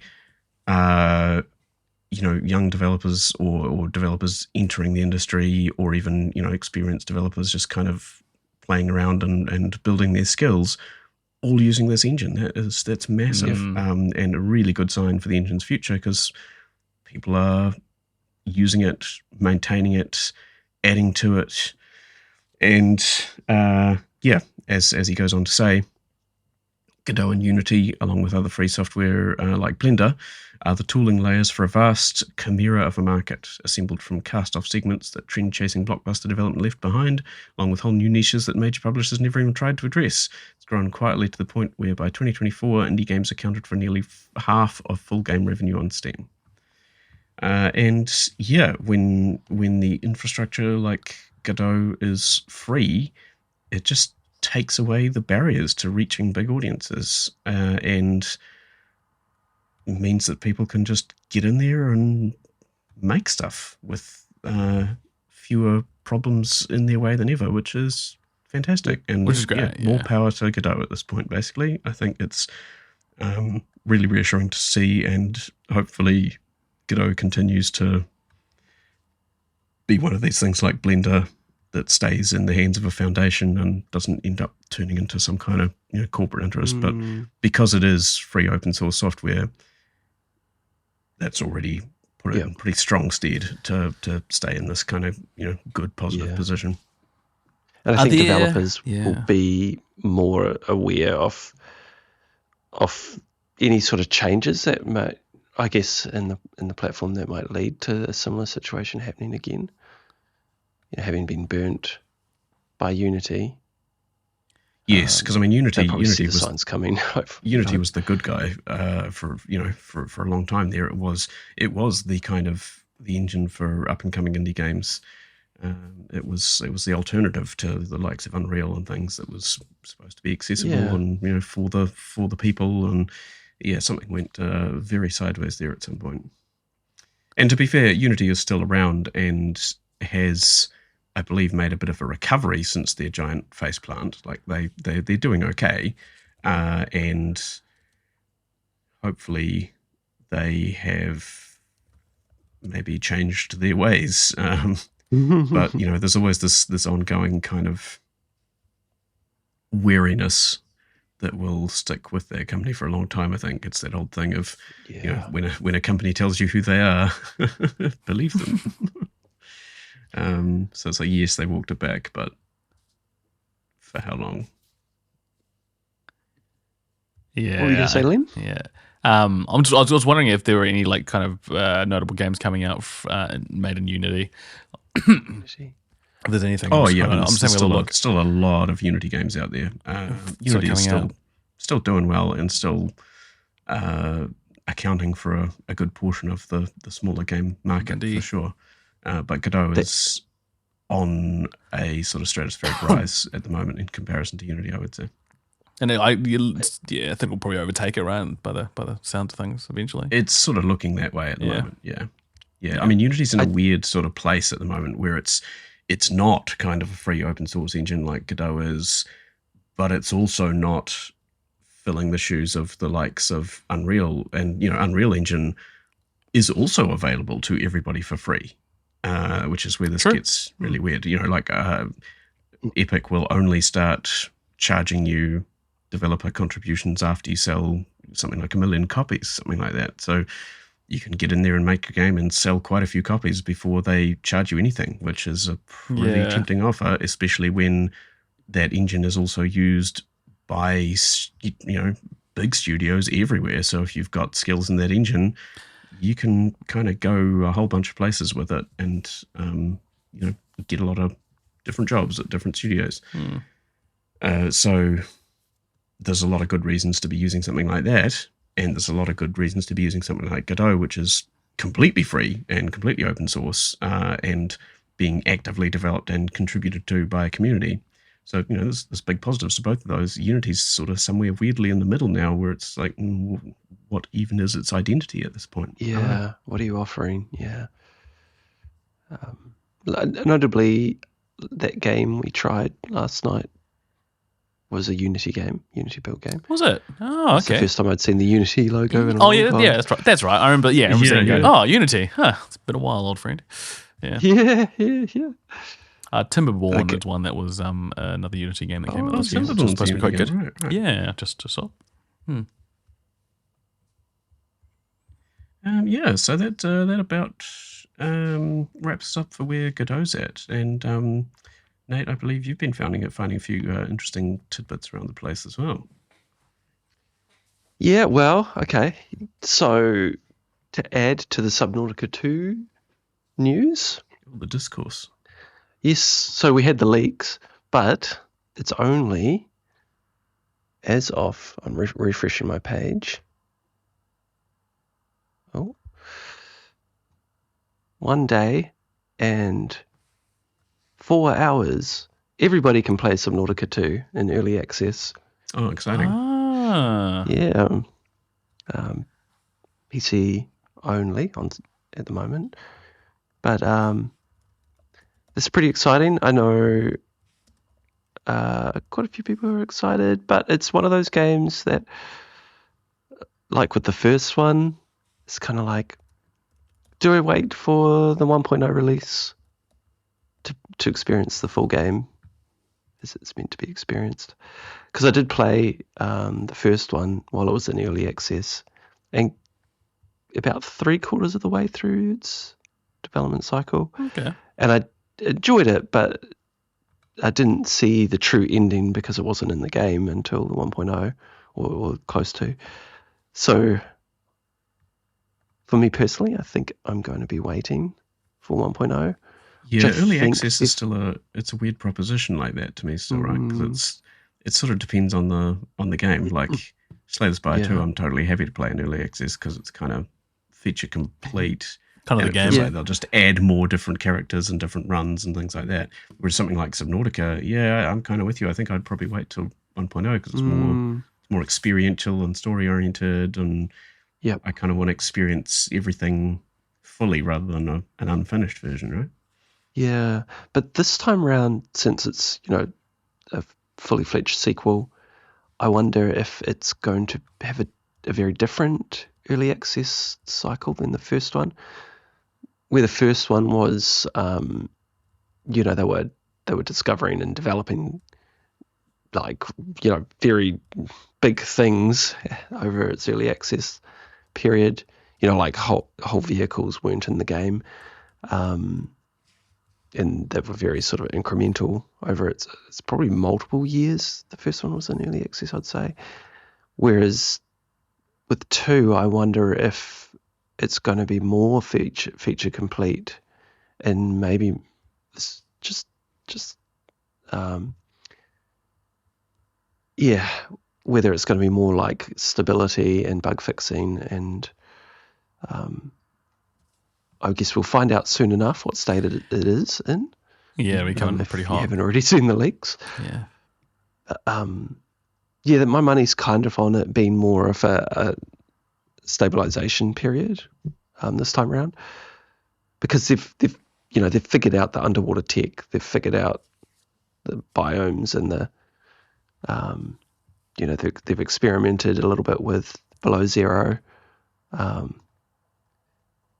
and of course all the base building systems. They've already got all that, so I don't know. Watch the space, I think. And then it may very well be worthwhile jumping into early access if everything's going well. Should I play the original game? Yes. I never did. Yeah, I just have. It's like the greatest survival game ever made. I have an aversion to underwater shit though. Don't like it. Don't like underwater That's shit. why it's so good. So it's good because it's underwater, or it's good despite the fact it's underwater? Is your aversion because it makes you sick, or is your aversion? Nah, just like scared? No. Yeah, so it was. Yeah, that's exactly it. No. I was going to say, if you find the sort of deep water thing a little bit scary, don't. No, I don't mind. I love horror movies. I love that shit. But it's the more whole reason to play it. It's more just the everything underwater sucks. Like underwater shit sucks because it's just slow and just. I guess that's part of the charm, isn't it? This one works. If it feels good, it feels good. It's very good. It feels good. I think I've got it on PSN. It's really great. It's probably on PSN. It's beautiful too. Yeah. It's like really kind of gorgeous. It's weird, because it's kind of like simultaneously can be cozy, but terrifying at times, Totally. and like genuinely like unnerving when you go over like the deep, over the reef edge. And then there's genuine like shit pantsy bits in that game. Yeah, like butt clenching sort of moments where you like what you would imagine if you were actually out there in the water, and the ocean floor just drops away, and you're like, oh my god. But you overcome your fears, and you go deeper, and you push further, and you find bigger things. Kind of like Dave the Diver. Oh yeah, You guys played Dave the Diver? no, Oh, it's so good. That's a cozy game. That's real cozy. was that scary? Not at all. But you were trying to get further into the thing, further into the ocean. Yeah. Oh, I guess I like that game. What am I talking about? I don't want to play some Subnautica, but I played like Dave the Diver. I didn't play that much of it. But you're also, they're very different games. Very different games. Yeah, one's like a 2D, like an action adventure management thing. You like have a sushi shop. You get so Dave the Diver sidebar. Dave the Diver, you dive in to collect fish or go fishing basically, and then you bring the fish up and you have a little sushi bar that you run. So by day you're sort of diving and catching fish, and by night you're running the sushi bar. It's pretty sweet. Yeah, That's great. And the expansion's coming out. Is that on your list? Yes. Ah, It's my first release, I believe. Let's go. Yeah. But Subnautica 2 is going to be multiplayer, I think up to 4 players. Okay, hey, well, nice. That could be. I might just skip it and go straight to Subnautica 2. No, I'll try and find Subnautica. You probably won't miss anything. Well, sorry, reckon? you will miss a lot, but you're not going to miss anything important story-wise, really, if you haven't played the first. We'll miss the experience of Subnautica. Yeah. Yeah. The story's cool, but it's like not something you can't read in like a paragraph. Yeah, right. Great go. But yeah. So you could definitely jump into 2 with mates and have a great time. Sounds good. Man, 4 players Subnautica could be very cool. I'll be keen. Yeah. If my rod can still run it.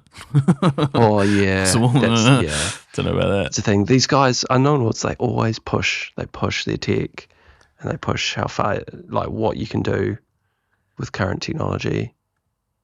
So it'd be interesting if they do that again, actually. Interesting. With this release, or whether they're just playing it a bit safer. To be able to run on stuff, yeah. Yeah. But they could quite as easily just go more epic, bigger, deeper, like, more stuff on screen, like, yeah. That's cool. I'll watch the interesting. space. Interesting to see what its performance is like. Actually, could be one of the big things that helps make it or break it. Yeah, and I think somewhere I read that they were aiming for about a year in early access, just in case you are wondering how long to potentially wait for 1.0. Oh, that's good. That's better than what I thought it would be. Seems sort of semi-standard at this point, doesn't it? I think I read that the original Subnautica was like a few years, right? It was quite a long one. Yeah, it's a long one. I tried to hold out, but it was way too long. So get in there. Yeah. And speaking of scary games, Directive 8020 is getting some good reviews there now. Yeah, yes. People were touting it as maybe the best one so far in the Dark Pictures anthology, although it's actually not in the Dark Pictures. It doesn't come under the Dark Pictures umbrella. I think they've moved away from that as a label. In the Open Critic, it says the Dark Pictures anthology, the Directive 8020 is, but maybe that's a misnomer on their point. Yeah, I think they've definitely tried to separate it out, haven't they? Yeah, Yes. that makes sense. It is kind of different. But does it still have the whole like premise of the guy in the back? When you go between The curator. Yeah, curator. This one. Yeah, is he still in there or no? I don't know. I guess we'll find out. I don't know what happened with that guy. Because the last Dark Pictures we played a little bit of Little Hope. Little Hope, yeah. Didn't we, a couple of weeks ago? And I'm kind of glad we didn't get any further because it has the worst ending out of all of them. Oh yeah, I saw that. I saw it on a list of games with the worst endings. It was like a Game Ranks one. Yeah, and it was like I saw. I was like, yeah, games with the worst ending. Little Hope.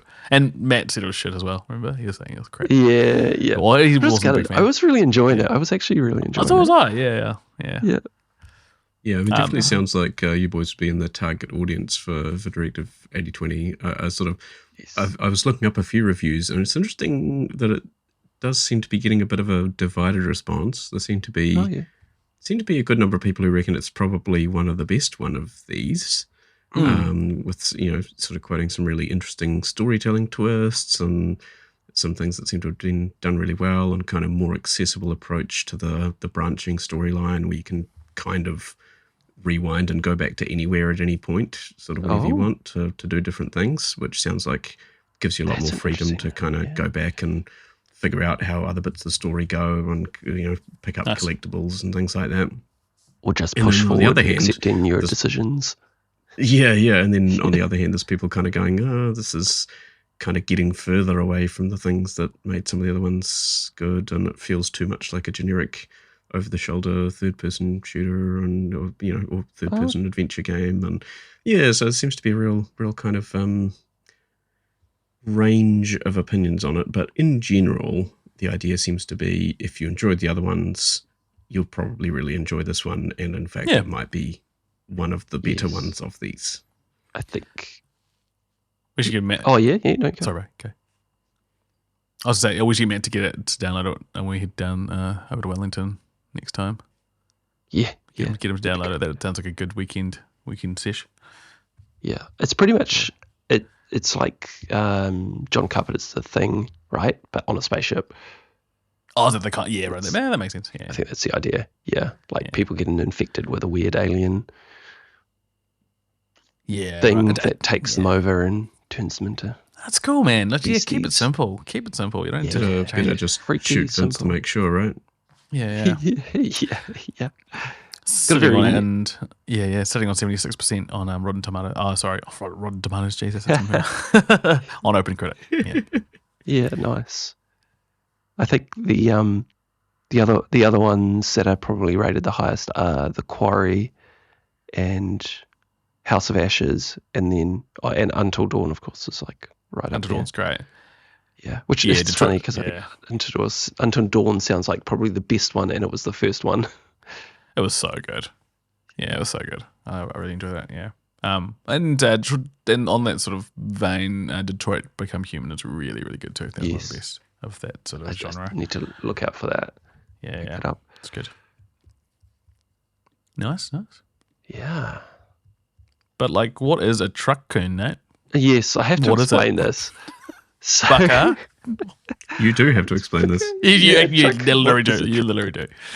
Okay, so I saw this on one of SkillUp's latest videos, and I had to include it in this because it cracked me up so much. So there's a new game coming out. It is called, let me get the name, Truck Kun is supporting me from another world. So I think that's the name of the game. Explain. Hey, that's the name of the game. That's the name of the game. Truck Kun is supporting me from another world? Question mark? Exclamation mark. I probably need to explain what a Truck Kun is. Yeah, what? Because I was like, what the hell is a Truck Kun? So I had to go out and find out. So Truck Kun is like a bit of a meme from a specific type of anime where I think it's called isekai anime or mangas. On isekai? Isekai? Yeah, where people will, like the main character will die in some manner and then be reincarnated in like a fantastical world. And a Truck Kun is the method of how those characters are often killed to get into this fantastical place. So usually a truck. It's a truck. It's like they walk down to the street and they got hit by a truck. But the truck is kind of become like deified. That's why it's got the kun on the end, which is kind of like the seniorific kind of, how you talk to your senior in Japanese. Yeah, so Truck Kun. Yeah. So I think in the early days of isekai, it was quite often a vehicle that would hit the character and kill them, and then they'd be reincarnated in like some high fantasy world. And so this game, Truck Kun is supporting me from another world, is this weird ass game where you're playing as the truck that's like hooning around a city, trying to run over as many people as possible. Oh, but on the bottom of the game. Yeah, on the bottom, in the bottom of the screen though, is the alternate universe where the people are being reincarnated into, and there's like a mini game playing out in that alternate That is world. freaking wild. Yeah. So you've got to like run over heaps of people in the real world to help the characters in the alternate fantasy world like survive through like fighting monsters and stuff. Is it because it just looks sends bonkers them? as. Oh my god! Yeah, it looks wild. Is it because it sends the people that you're running over into the other world to help them? I think so. Yeah. I think that's how it works. Yeah. It looks like it's WTF. This is the most anime thing I've ever heard. I'm down. We will review this. This will be reviewed, listeners. This is added to your watch list. Check it out. Amazing. It's got a wild anime art style. And I love that. So silly. It's so good. That's so good. All right. Tell us about Games Fest. Yes, the other massive piece of news that I think is very important for us to cover is the New Zealand Games Festival happened last week, in fact, between the 1st and 10th of May, which involved a conference called the Play-by-Play Conference, held up in Wellington, which just got, game developers from across New Zealand together to meet, and there were, all sorts of workshops that were ongoing, and also the New Zealand Game Awards, Games Festival Awards ceremony happened, which is called the PAVs. Oh, sweet. Happened as well. And there were a whole bunch of winners that I'm keen to shout out. Nice. There's quite a few individual people that they identified in the New Zealand game development scene. Oh yeah. For their contributions to the industry. The Slice of Heaven prize, which is the grand prize for the PAVs, was given to a game called Total Chaos, made by Trigger Happy Interactive. So, not a game I'm familiar with, but I'm going to have to go check out now. This is based on a Doom mod, isn't it? Oh. I'm not sure. Are you looking at it at the moment? I may have the wrong game there, but I had a feeling this was based Total Chaos, made by Trigger Happy Interactive. So I'm going to have to go through and actually check out some of these games and report back. There is one of them which I've had my eye on for a while, called Beyond These Stars. I'm just looking at it now. Made by Balancing Monkey Games. Cool. Yeah, they are a Dunedin development studio.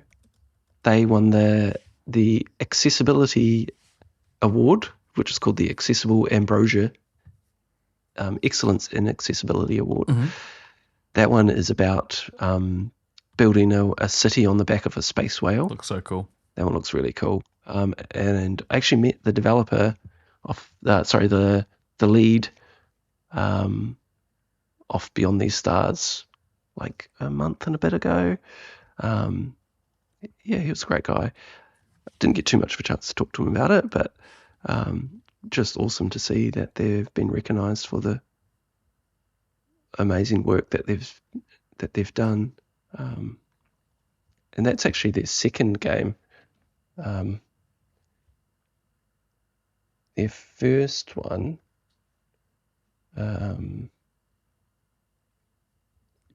what a beautiful game. Yeah. Yeah, it's absolutely stunning, right? Yeah.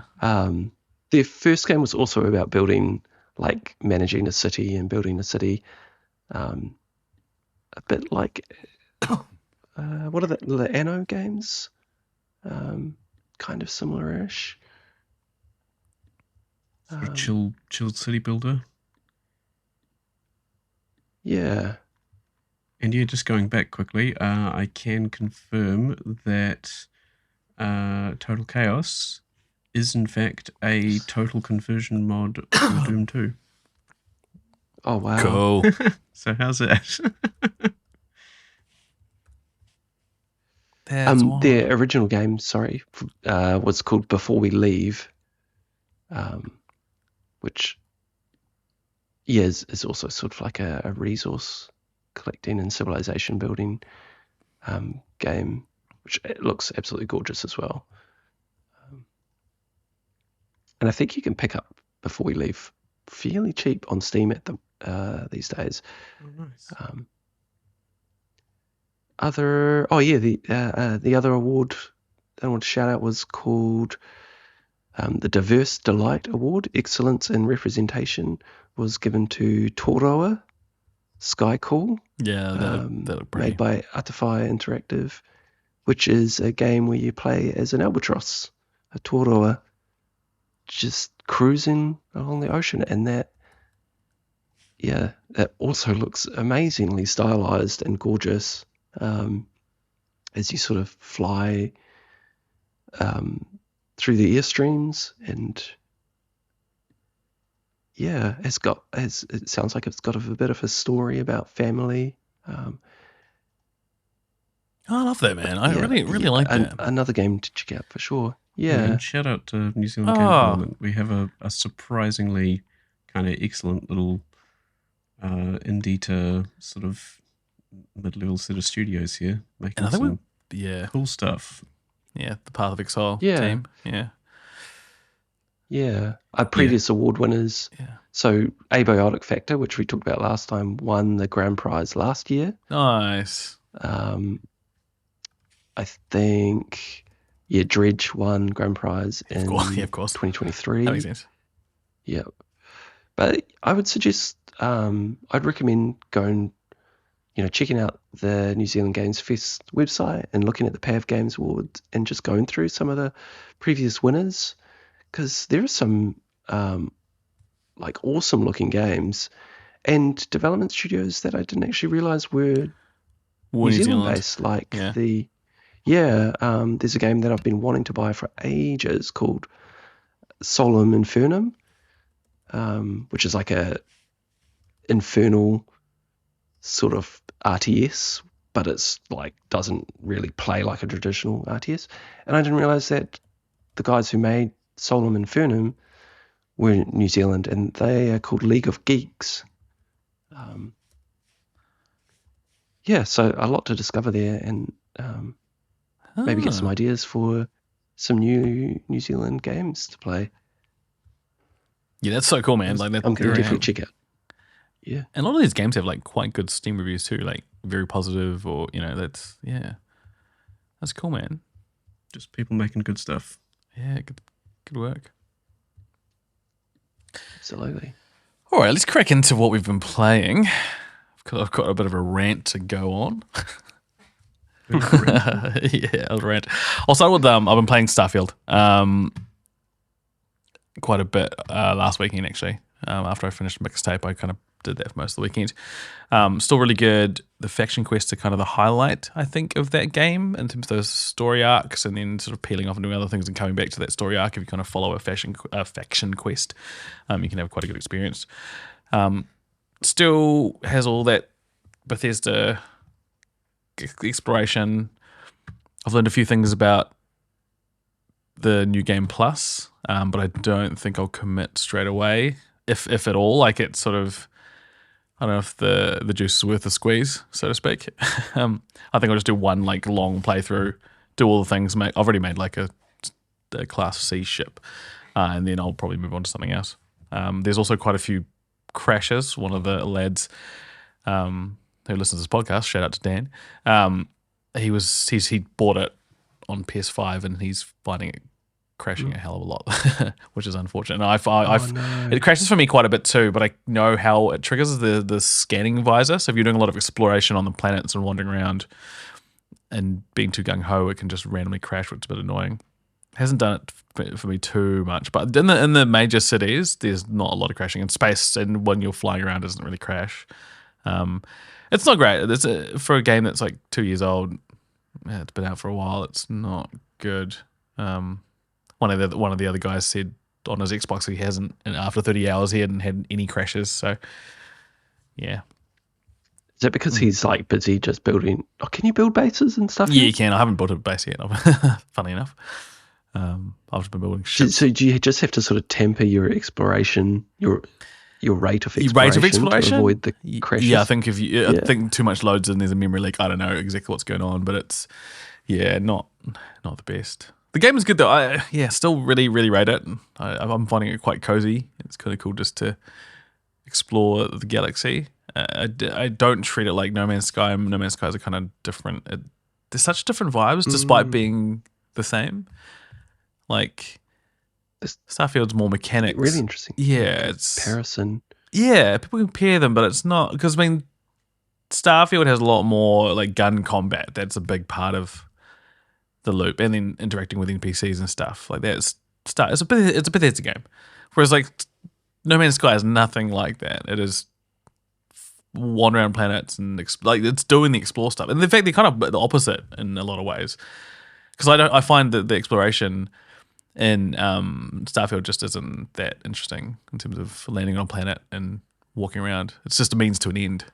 Whereas like I find it in No Man's Sky, I'm just flying around. I'm still trying to find my Earth planet in No Man's Sky. So when I hop in and log in, I'll do all the new things, upgrade all my stuff, and then I'll just keep searching for the perfect planet, and I've been doing that for like several years. So, and I still haven't found the planet yet.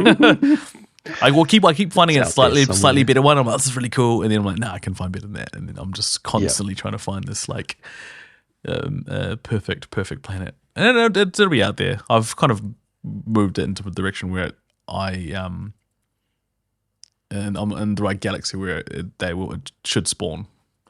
Well, there's more likelihood of a perfect paradise planet spawning. So, but the big game, like we got pretty close at times to the perfect planet. You have, but it was never perfect. Nah, it's like there's some beautiful green grass and like blue sky and mountains, but there's no water, and you're like, but if it had water, if there were lakes and an ocean, this would be like a perfect planet. I've built a base on one where it's like just perfectly green grass and like beautiful blue sky, and then when it goes to night, you can see the galaxy, the rest of the solar system.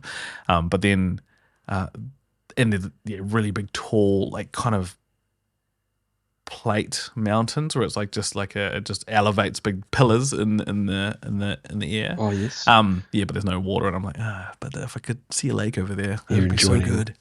The scenery, and then like a giant brain monster thing floats by. And you ruined it. Well, I'll be kind of stoked with that. That's kind of cool. And then sometimes like things, your whole planet will be deleted by like an update where it's like it's been terraformed. Oh, no. Well, sometimes the planet will be like infected as a new thing now. So you can be like so there is the possibility you found the perfect planet and it just gets turned into an infected planet. That can happen. Not that often. But it can happen. Imagine if you build like an amazing base, and it's like and turned into an infected planet. No ideal. But the big game, actually the short game that I've been playing, but I have a lot of thoughts on, is Mixtape, the highly acclaimed game from was it Dinosaur and Beethoven or Beethoven Dinosaur?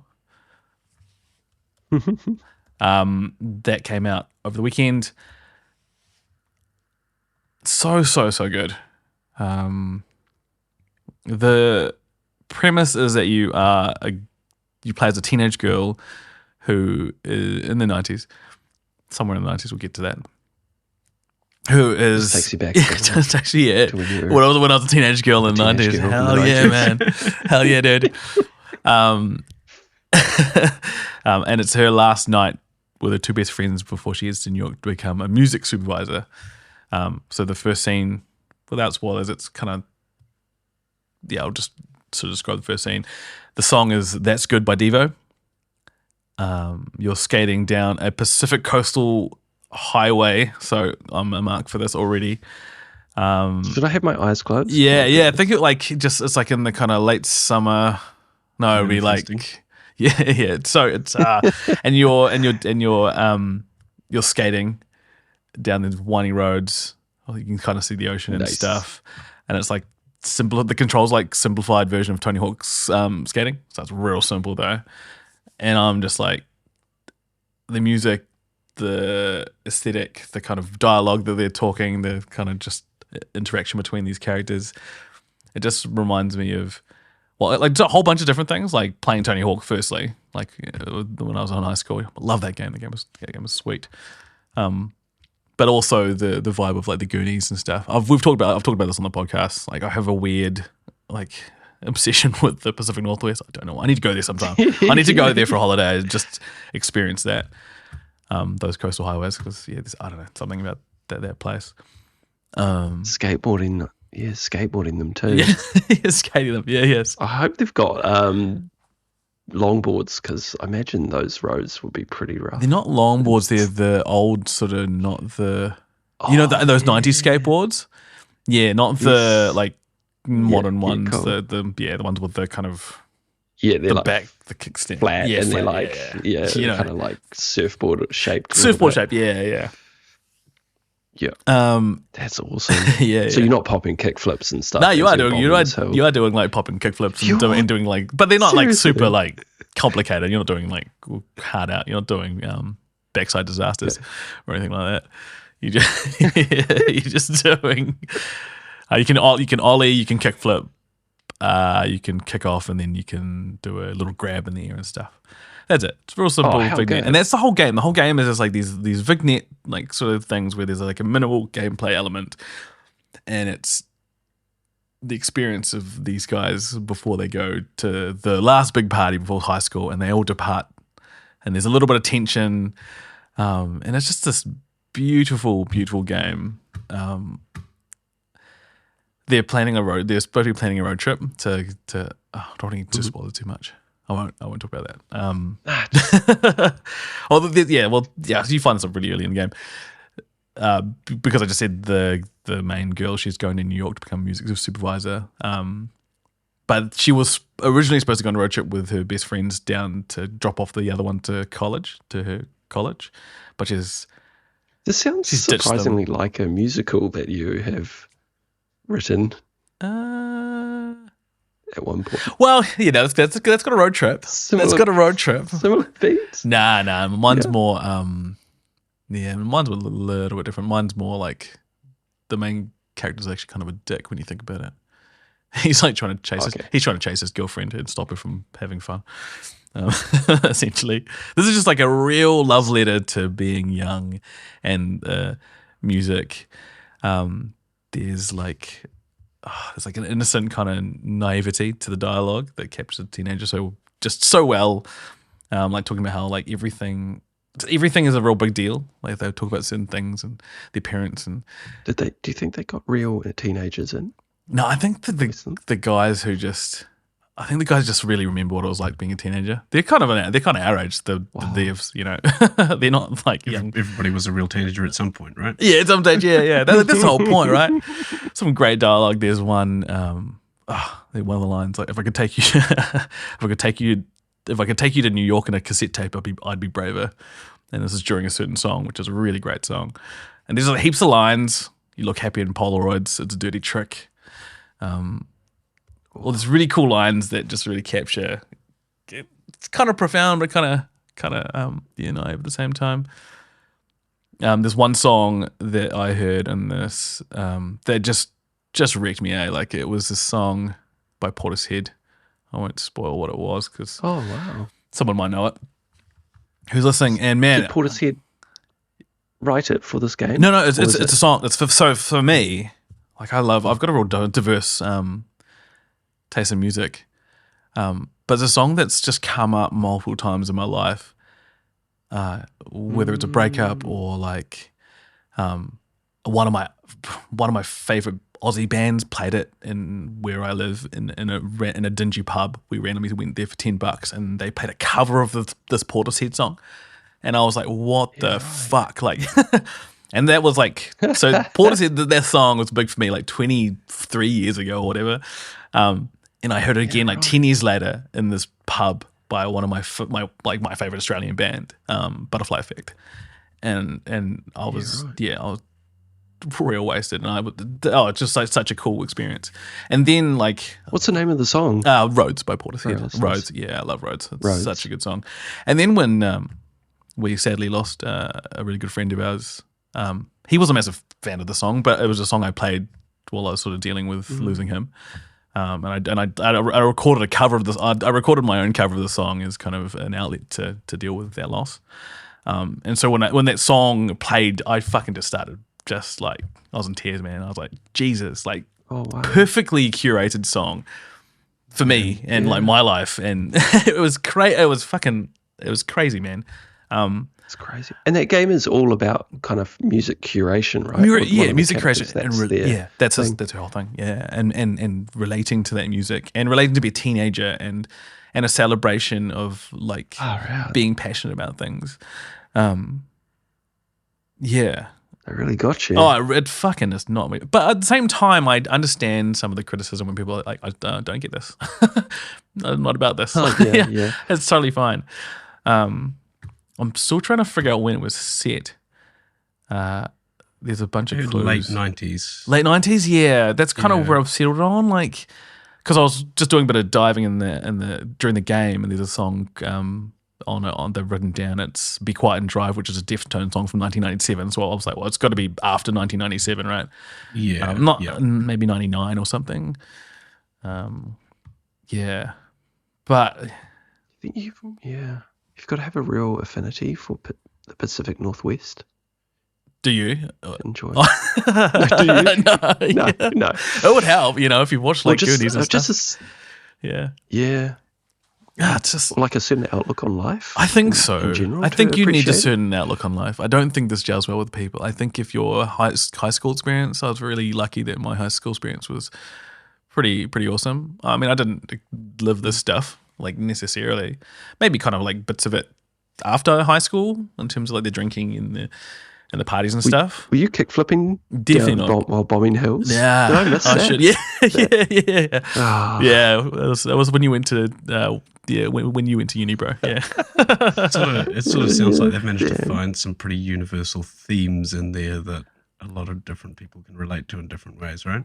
I think so. I think overall, if you're kind of a little bit more optimistic and a little, if you can, still like got that little bit of naivety. Yeah, I think so. If you've got a little bit of like hope for the world, or I don't know, man. Like people like really like hate on it, and I'm like, oh man, are you right? Like, you good? Things okay? Like, yeah. Do you need a hug? Yeah, do you need a hug, bro? Like, this game is like a hug. This is what I felt like. This game felt like a hug. I really need that. It was a long week, and I played this game. But this is what I needed. I really needed that. But yeah, just a beautiful game. If I was going to review it, an easy 10 out of 10. Again, I don't think it's necessary for everyone, especially maybe the younger generation. They might not kind of understand. There's a lot of analog sort of stuff, and it's kind of in a time before the internet and videotapes, and even the idea of a mixtape. I mean, playlist is the equivalent, but I think we used to. I don't know. Yeah, kids make playlists, but a mixtape was a very specific thing. Yeah, mixtape was a specific thing because you had to put it on CD, and you had to like, or tape, obviously, and it only could be a certain length until the MP3s came along, and you could put like hundreds of songs onto a thing. So the curation aspect of it is kind of a bit more. Yeah, it's a like intentional. Yeah, very intentional. Mixtape. Yeah, I think so. It's very intentional. Like, her whole thing is like the mixtape, but it's called mixtape because she's playing this mixtape as they go throughout their last night together as friends. And so she's got a song for everything. And I love that because I remember being like kind of a little bit like that when I curated a playlist for a party. Like I was like that. We're like, you gave me a mix CD at one point. Exactly, right? Like I'm just that, So I was that girl basically, and I'd get like mixed CDs to people. I remember that from multiple people. I think I did one from Brett. So this game was like it was made for me, man. They really targeted you with this. I'm an absolute mark. I'm an absolute mark. Yeah, 100%. Well, you and the rest of of us elder millennials, I suppose. Yeah, elder millennials, yeah, for sure. Squarely aimed right at us. Yeah. But which brings me to like this weird aspect of this game, and it's kind of discourse around it. This weird culture war shit. I don't even. People trying to say it's woke, which it's not. I think considering games on its merits and intention is quite important. One of the devs was on the Friends Per Second podcast with Skillup, who we mentioned before. And he was saying how the whole game, the whole intent of it is like kind of showcasing the joy of being in a community. I'm paraphrasing him, but being in a community of people who are passionate about something. In Mixtape's case, it's about music. So it's really about sharing the love of something. And some people are criticizing it for being too dreamy and glossing over like the hardships of being a teenager. But again, one of the devs mentioned that they wrote it as a bit of a fairy tale, kind of distilled version, like an optimistic version of being young, and the conflicts aren't super serious. It's not like anyone shoots someone or like there's a massive like fight or something, or anyone. Yeah, nothing too crazy happens. Escapism is allowed to be nice, right? Yeah, it can be nice. Not everything will be super dark. Yeah, it's like a celebration of being young and navigating the world as a young person. Like some of the comments and kickback. It's like, it reminds me of like the children hating on something because they weren't included. Like, I kind of almost think, that it says something more about them than it does the actual game. And it's fine. Like, it's totally fine to not like something. It's fine to hate something, but it's to have such a visceral reaction to when other people like something, especially something so innocent and joyous like this game. It's like, that's, man, like, as I say, like, are you okay? Are things okay? I was watching one YouTuber, Legendary Drops, and he was like, he's embarrassed to be a millennial because of this game. I'm like, are you kidding me? Like, bro, are you okay? Like, yeah, I it's fine. Sometimes people need to sort of assess why they feel the way I they think do so. about something, right? Yeah, and it's he's so he thinks that it's like, oh no, there's just manufactured like nostalgia slop. I'm like, no, I think these guys just are genuinely passionate. If you can't see that, like, you are just you're missing the point. These guys are definitely not doing it for a corporate reason. Yeah, it's an Annapurna. They've got a publisher. They're not like really indie, but they're very genuine. You hear them in interviews. These guys are very passionate and genuine about their love of the game, the music, and being part of their team and curating this perfect soundtrack. If you listen to them, I don't see how you could see anything else but that. They're definitely not Activision trying to pawn another Call of Duty on you. That's not this. They're not trying to do that. They just made a game that they love and they're passionate about. I don't know, man. I guess you can sort of imagine why people might be a little bit gun shy to a certain extent, because we do live in an age now where nostalgia has been thoroughly weaponized at that's true. all levels. Everything is being remade and everything old is new again, and everything is being done over and over, especially to us as the kind of elder millennial market. Like, again, we are the marks for all of this stuff. It's let's bring Jurassic Park back, let's bring Star Wars back, let's bring all these other things back. Shove every like pop culture reference into one film. Yeah. And it's 100%. Like, I think there's probably a variety of reasons for that. I think part of that is probably that at the moment, our generation and a bit up are kind of the ones with disposable income, so they can take part in these things. We can spend money on, entertainment and things like that. So that's one reason to target that audience. And probably the other part of why it works, at least my theory on this, is that really we probably had one of the best time periods in almost all of human history to be born in. We had this kind of incredible era of relative peace and prosperity in a lot of parts of, in our parts of the world. And, the dawning of things like video games and, so many kind of iconic moments in pop culture and movies and all of these things. And kind of the last of the sort of, somewhat free roaming generation as well. And then as we grow up from there, the world got a lot worse in quite a lot of ways. The internet showed up. Massively. Went digital. A lot of things happened, and a lot of things have got nastier, worse, harder, more difficult since then. And so there's probably been this kind of pretty gnarly coming of age for a lot of this generation. And so when something offers you the opportunity to kind of sink back into that sort of comfy feeling that you had when you were 10 or 12 or 15 or whatever it is, it's pretty hard to not fall for that. And so, that has been sort of weaponized against us in our wallets in a lot of ways. But it doesn't also mean that it can't be a genuine thing made by people who are also experiencing that same feeling and also just want to make something that they can fall into a bit. It's I think it's just sad. That's well said. I think it's sad that we're at this point where everyone's so suspicious, and aren't willing to kind of check the intent of what a studio or a film studio, film or game are creating. The discourse just gets ugly. Unfortunately, it was I was disappointed.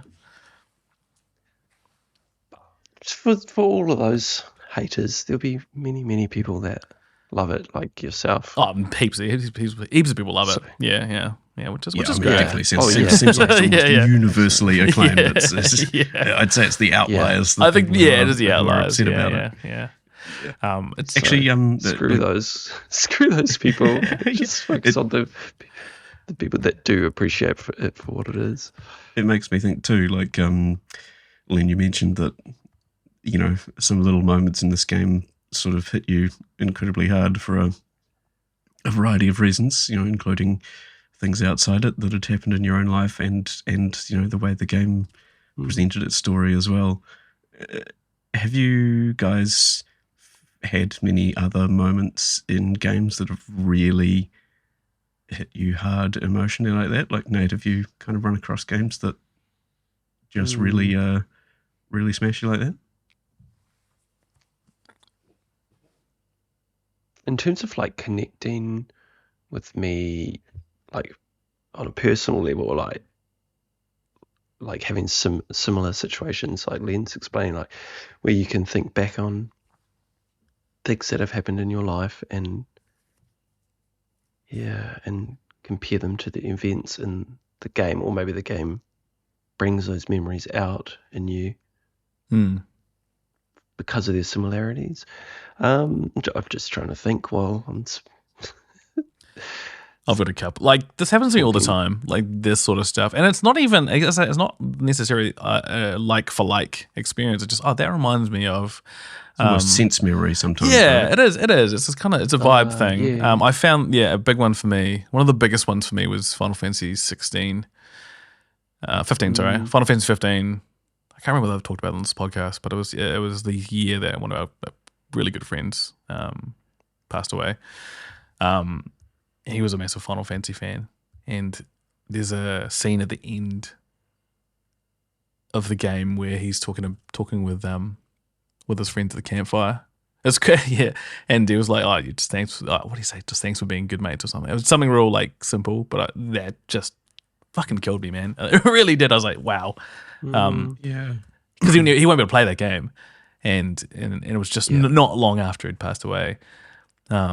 And the funny thing about that game as well is leading up to it, he was like taking the piss out of it. I'm pretty sure because it was a very boy band, like these four dudes just going on a road trip. But for me, I was like, man, it's awesome. I love that. So I just love the fact that he would have. I don't even know. I don't even know if he would have liked that Final Fantasy. He might not have. Yeah, I'm sure he would have played it, but Yeah. but like he was definitely taking the piss out of it, just being the boy band of Final Fantasy. But that moment of them just sharing that camp moment during the road trip, near the end of the game, Hits so close to home for you. real close to home. and it really does feel like sometimes they just hit something that you're already kind of feeling anyway, right? Or has happened in some kind of strange parallel, or like I said, sometimes it's just a musical moment or something. But like have you had something like that, Dave? Yeah, the one that really hit me that I've never really had before or since, actually, with a video game, because they're not always a medium that is terribly good at connecting with us emotionally, right? Like, No, they have the capability to be, but so much of the time it feels like the impact can be reduced by the very fact that we're interacting with it. The fact that it is a sort of constant series of actions that we're performing. True. It sort of almost dulls it somehow sometimes, but not always. And for me, I think I had this real moment with a little, again, kind of indie game called Rime. And I played this quite some years back. And it was just after I became a dad, and I was playing through it, and I had no idea what it was going to be about or what it was. And it's this beautiful little kind of stylized puzzle platformer, like 3D puzzle platformer. And it's set on a sort of vaguely Greek-looking set of islands with all these ruins and places you're exploring. It's quite beautiful, quite sunny, sort of very pretty. And then as you go, it becomes clearer and clearer that nothing is quite what it seems. And I can't actually say what's going on without completely spoiling the game.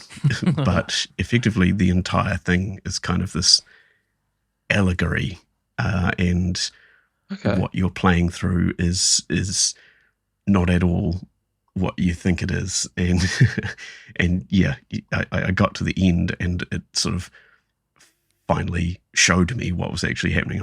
I completely lost it and just bawled my eyes out for like 10 minutes. I've never had that. Like I said before or since, it just hit me right in some buttons. I was kind of I guess potentially vulnerable to some things at the time, and I was just like, oh my god, this is R-I-M-E? kind of beautiful. R-I-M-E, beautiful and hard to deal with all at the same time. Yeah, games can be a medium that can really connect sometimes, and I do feel like they simultaneously have some really strong ways of doing that, and a whole lot of barriers that kind of make it harder for them to do so sometimes. Yeah, sometimes they can get in their own way, just with the interactivity, and then but when it hits, yeah, really does, yeah. That's cool. I've had that sitting on my PlayStation for the longest time, Rime, and I've always looked at it thinking, it looks gorgeous. I should try that. So it's beautiful. I have to look at that a second time now. Definitely give it a playthrough and see where it takes you. Yeah. That's kind of reminded me of Journey, which I love Journey. it was kind of one of those experiences, right? Where, especially when it matches you up with another player. Yes. And you sort of progress through the game with that player helping each other, and then there's that like final stretch up the mountain, and you're like helping each other climb this mountain, but you're both running out of energy, and you've got to kind of like you've got to, like, one of your buttons kind of like gives the other player a little boost, so you're like helping each other climb this desolate mountain to reach the summit, and you feel like you've journeyed through this game, even though the game's not that long. It's like like you an probably hour, finish it in a couple of a hours. couple hours, yeah. But it feels like so much longer, and you've spent the whole time with another person that you're never going to meet. You don't know them at all, and yet you've had this experience together. And then the culmination when you reach the summit is, I think, you then sort of, it plays out and you kind of go your separate ways, and then the credits show the username of the person that you played through. Oh, yeah, right. In some cases, I think you can potentially play with multiple people through your playthrough, because it will match you up and you'll help each other through. So it'll take you through the names of the people that have helped you through your playthrough. And that's just very touching, even though like you never meet those people ever again. You never speak to them, and yet you sort of shared this experience together. Yeah. Yeah, that was a great game. Yeah, that's quite beautiful. Very special. Except when you get to the end and it's just like you've had this lovely experience with like XX / 69 420 XX. Yeah.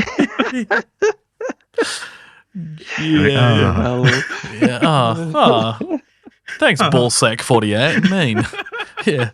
Really enjoyed our time together. You changed my life forever. But yeah, that's Mixtape. So good. Go and play it if you're anything like me. Yeah, you'll enjoy it. Yeah, so sounds beautiful, man. Yeah, what you been playing, Dave? Yeah, we'll definitely have to give it a go. Yeah, give it a nudge. Yeah, it's on Game Pass. If anyone's listening and has Game Pass, it's on there. And if not, it's like it's like $30 New Zealand, $28, something like that. But yeah, what have you been playing, Dave? Yeah, so I'll just give a quick rundown of a couple more demos that I checked out, because I've been enjoying just dipping into those for a quick squiz at what's going on, what's coming up, and sort of a good way to get a handle on, again, some of the smaller indie projects out there and stuff, which I've been finding some of the most interesting recently. And first thing I played was the Brigador Killers demo. And this is, as it turns out, actually a sequel to a game from 2016 just called Brigador, which was apparently very well received. I'd never actually come across it until now. But it was basically an isometric, like mech and vehicle-based sort of tactical shooter. And Brigador Killers is a similar sort of approach, but I guess a bit more infantry based. You're kind of running around and hopping into vehicles and mechs and different things like this. They describe it as an insurgency simulator. It's got quite an interesting visual style. It's like I said, it's isometric perspective, so you're real kind of SimCity 2000 sort of almost, where it's kind of I believe it uses quite a few 3D models, or at least I'm assuming they are, but with a slightly odd kind of pixelation filter over the top. So it gives it a kind of Syndicate. Kind of sprite art looking filter to it. And basically, obviously like a bunch of dynamic lighting and things that you might not get with sprites so easily, although people can do a lot with sprites these days. Basically sort of run and gun action with a whole bunch of different weapons and vehicles and things like that. The act of moving around on foot felt a little bit odd to me. I'm not sure if I played mouse and keyboard, and it sort of had some slightly odd things, like a really limited sprint, and I struggled a bit to get used to the aim down sights mechanic, which sort of projects out your line of fire in front of you. But it's got a slightly weird kind of sticky snap to target effect on it, like a kind of aim assist thing. And you can use that to aim at, say, prone enemies and things like that, because it does actually have depth height to where you're aiming to a certain extent as well. But the sticky snappiness feels a little bit hard, or felt a little bit hard to control to me. That's might be just a me thing, might be just a matter of practice and getting used to it. But it was odd. And so, yeah, it might be a little bit of a learning curve with the controls in that respect. And I ended up kind of shooting over enemies quite a lot when they went prone and things like that, because I couldn't quite get the handle on the snapping. Because I guess often with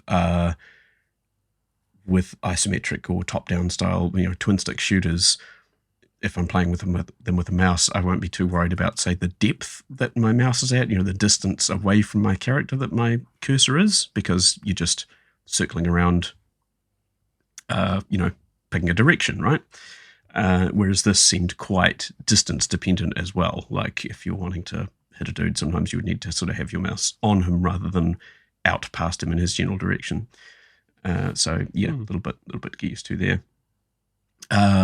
Interestingly, though, fast and furious. Yeah, and like really amazing destruction in this game. Like tons of kind of cool little visual details, and there's a little weird sort of vignette at the beginning when you're in like a giant death ball vehicle just rolling around destroying an entire city basically, and just like blowing up all these buildings, and you can see little bits of their interiors and stuff, and tons of explosion-y particle effect stuff, and what you wish you could do in Cyberpunk. Really satisfying. Yeah.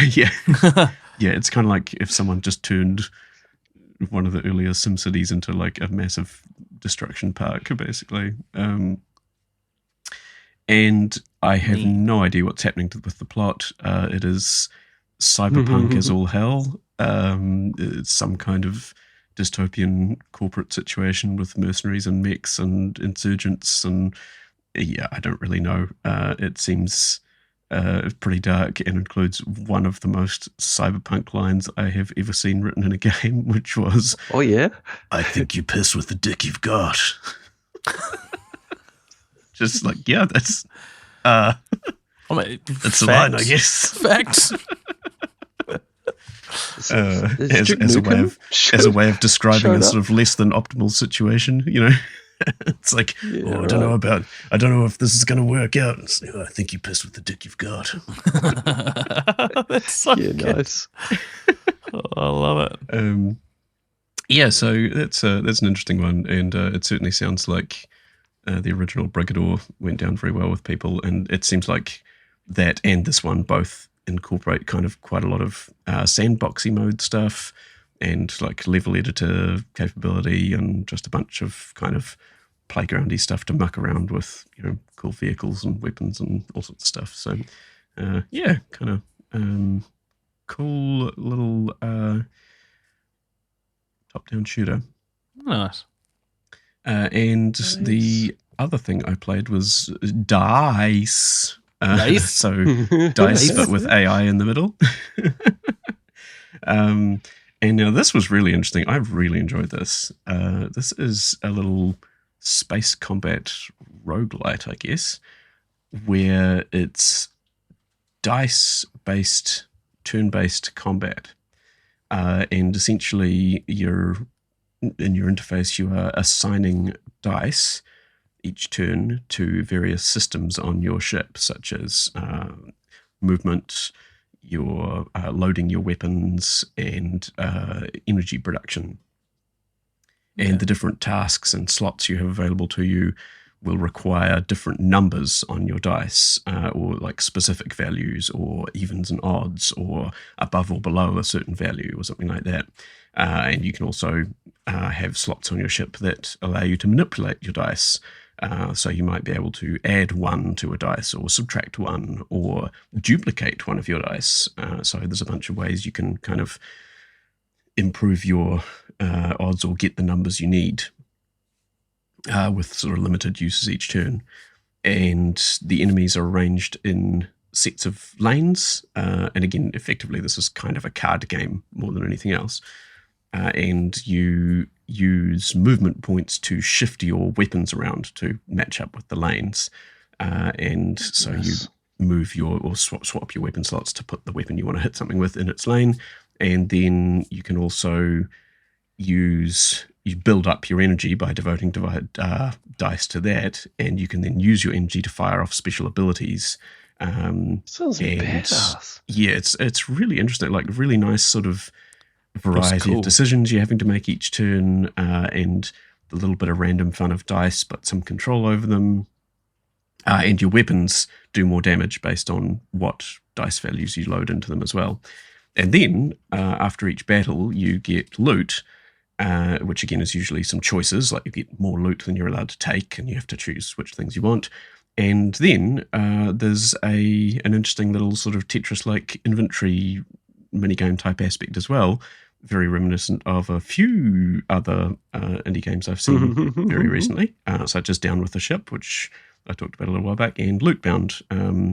So this does a little bit of that as well, although again does a really nice job of it. Like everything that they've implemented in this game feels really good system-wise, and you're making choices with like certain upgrade modules that might rely on directional adjacency. So you need to figure out how to put them in a place that can kind of maximize the positive impact they're having on the weapons you want them to affect.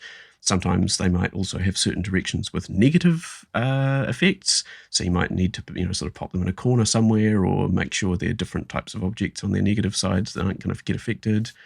And so, yeah, it's a really fun little kind of mini game to min-max your ship capabilities.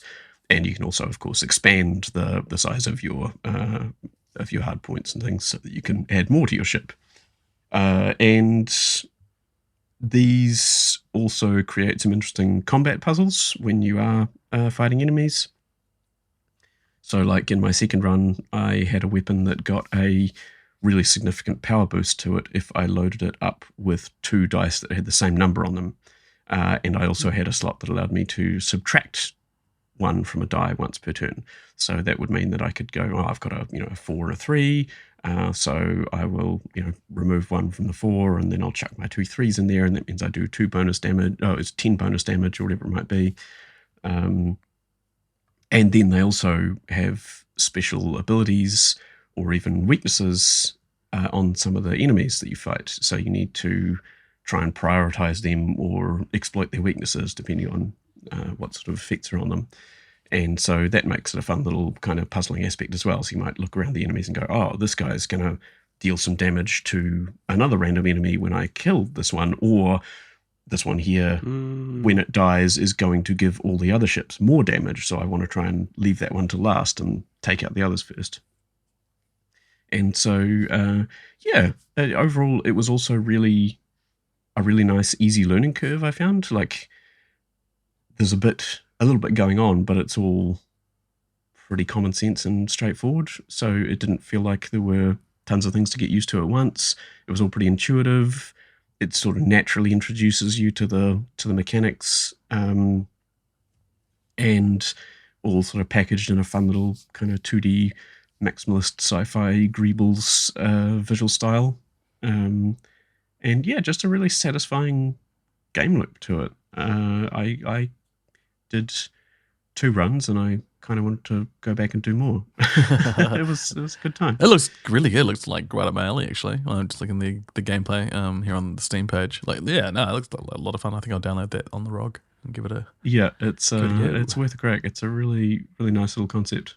Cool. Sort of takes a little bit of the sort of roguelite card game type thing and chucks dice into it in a fun way.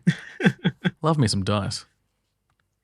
The story too has really grabbed me, where it says, not the story, but the premise, a roguelite where you control an ever-growing AI core, which takes me back to the Dust podcast. You listen to that, Alien? Dust podcast where it's like set from an AI's point of view. Was it the one season? Yeah, was it the one where it's coming from the ashes? Like it's sort of like that's like epic retribution for aliens taking out humanity, and this AI sort of is rising to power, and fighting back or taking revenge for aliens wiping out humanity. That is a great podcast. Such a sick podcast. Yeah, listeners, listen to that. Episode 1. Yeah. Oh, sorry, season 1. Season 1. But anyway, that DAICE, just that one line was like, oh, it's dust. It's dust all over again. Oh, it's so good. Yeah, nice Yeah, nice little reference cool, there, man. Matt. Good. Yeah. Yeah, no, that looks great. It looks like, was it once a board game or something? Because everything about it sounds like a really great board game. Not that I'm aware of, but it's definitely got board game vibes for sure. Yeah, like it would be very hard to do as a physical board game because it would have too many things going on, but it makes for a really good digital board game. Yeah. Where lasers flying everywhere and you can't really put lasers into your board game that easily. I mean, that's just a matter of dedication, really, isn't it? You're too much of a wuss to put lasers in your board games. Yeah, come on. Come on, team. Board games need more lasers. Yeah. That's for sure. Yeah. What a great look to it, eh? I see you've got a... how about you, Nate? What have you been up to? Well, as I always do, I have to give my fortnightly Clair Obscur update. Yeah, man. Yeah, we need like a little sting for the Clair Obscur update. Yeah. I'll put that in my notes. Just the first few seconds of the main theme song, so that everybody sort of starts humming. Just enough to not get us copyright stricken. Yeah. Yeah. I thought about doing some stings game, between segments. Sorry, side note. I'll think about doing stings between our segments just for production. But anyway, carry on that. Yeah. Just insert operatic, epic, swelling music for Clair Obscur. Yeah. Because man, the music, because I was feeling pretty good, and so I put some serious hours into it over the course of a week or a week and a bit.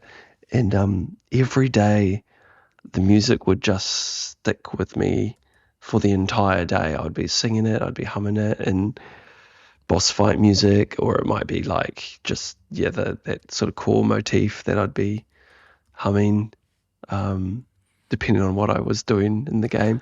It just really is an earworm. The music is so good, and it amazes me how many tracks they've made for the game as well. There's so much original music. There's heaps. Yeah. Incredible amount. And there'll be like little scenes on the little places you go on the map, and the sole purpose of it is just to give you another music track. Yeah. Oh, that's cool. It's so cool. Yeah. Little like additional optional areas, and it's like, oh, you get another record to, you pick up a record and then you can play it on the record player back at camp.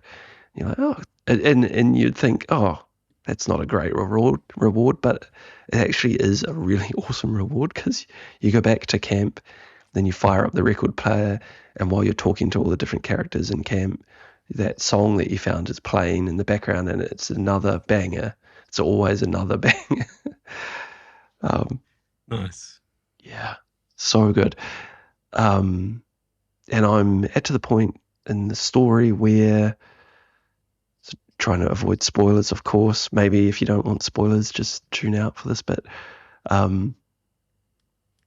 It's opened up a lot, and that for those that have played will know probably what that means.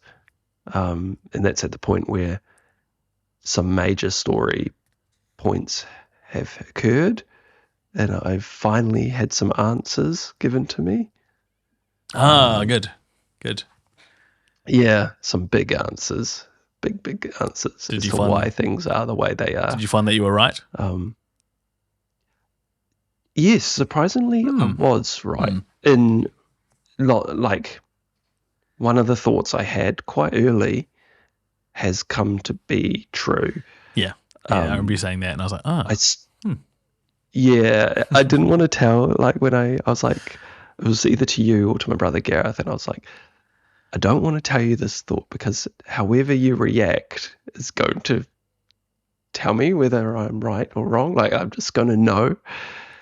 But I think it might have been my brother who told it. He was very poker face. He did very well not to give anything away. No, you told me as well, and I was like, yeah. Oh, yeah. No, you guys did well to not give anything away. But I was, kind of surprised that was the case to a certain extent. Okay. There's still a whole bunch that I didn't get right, or it didn't even cross my mind. But it was still very surprising that was actually partially what was going on. Mm-hmm.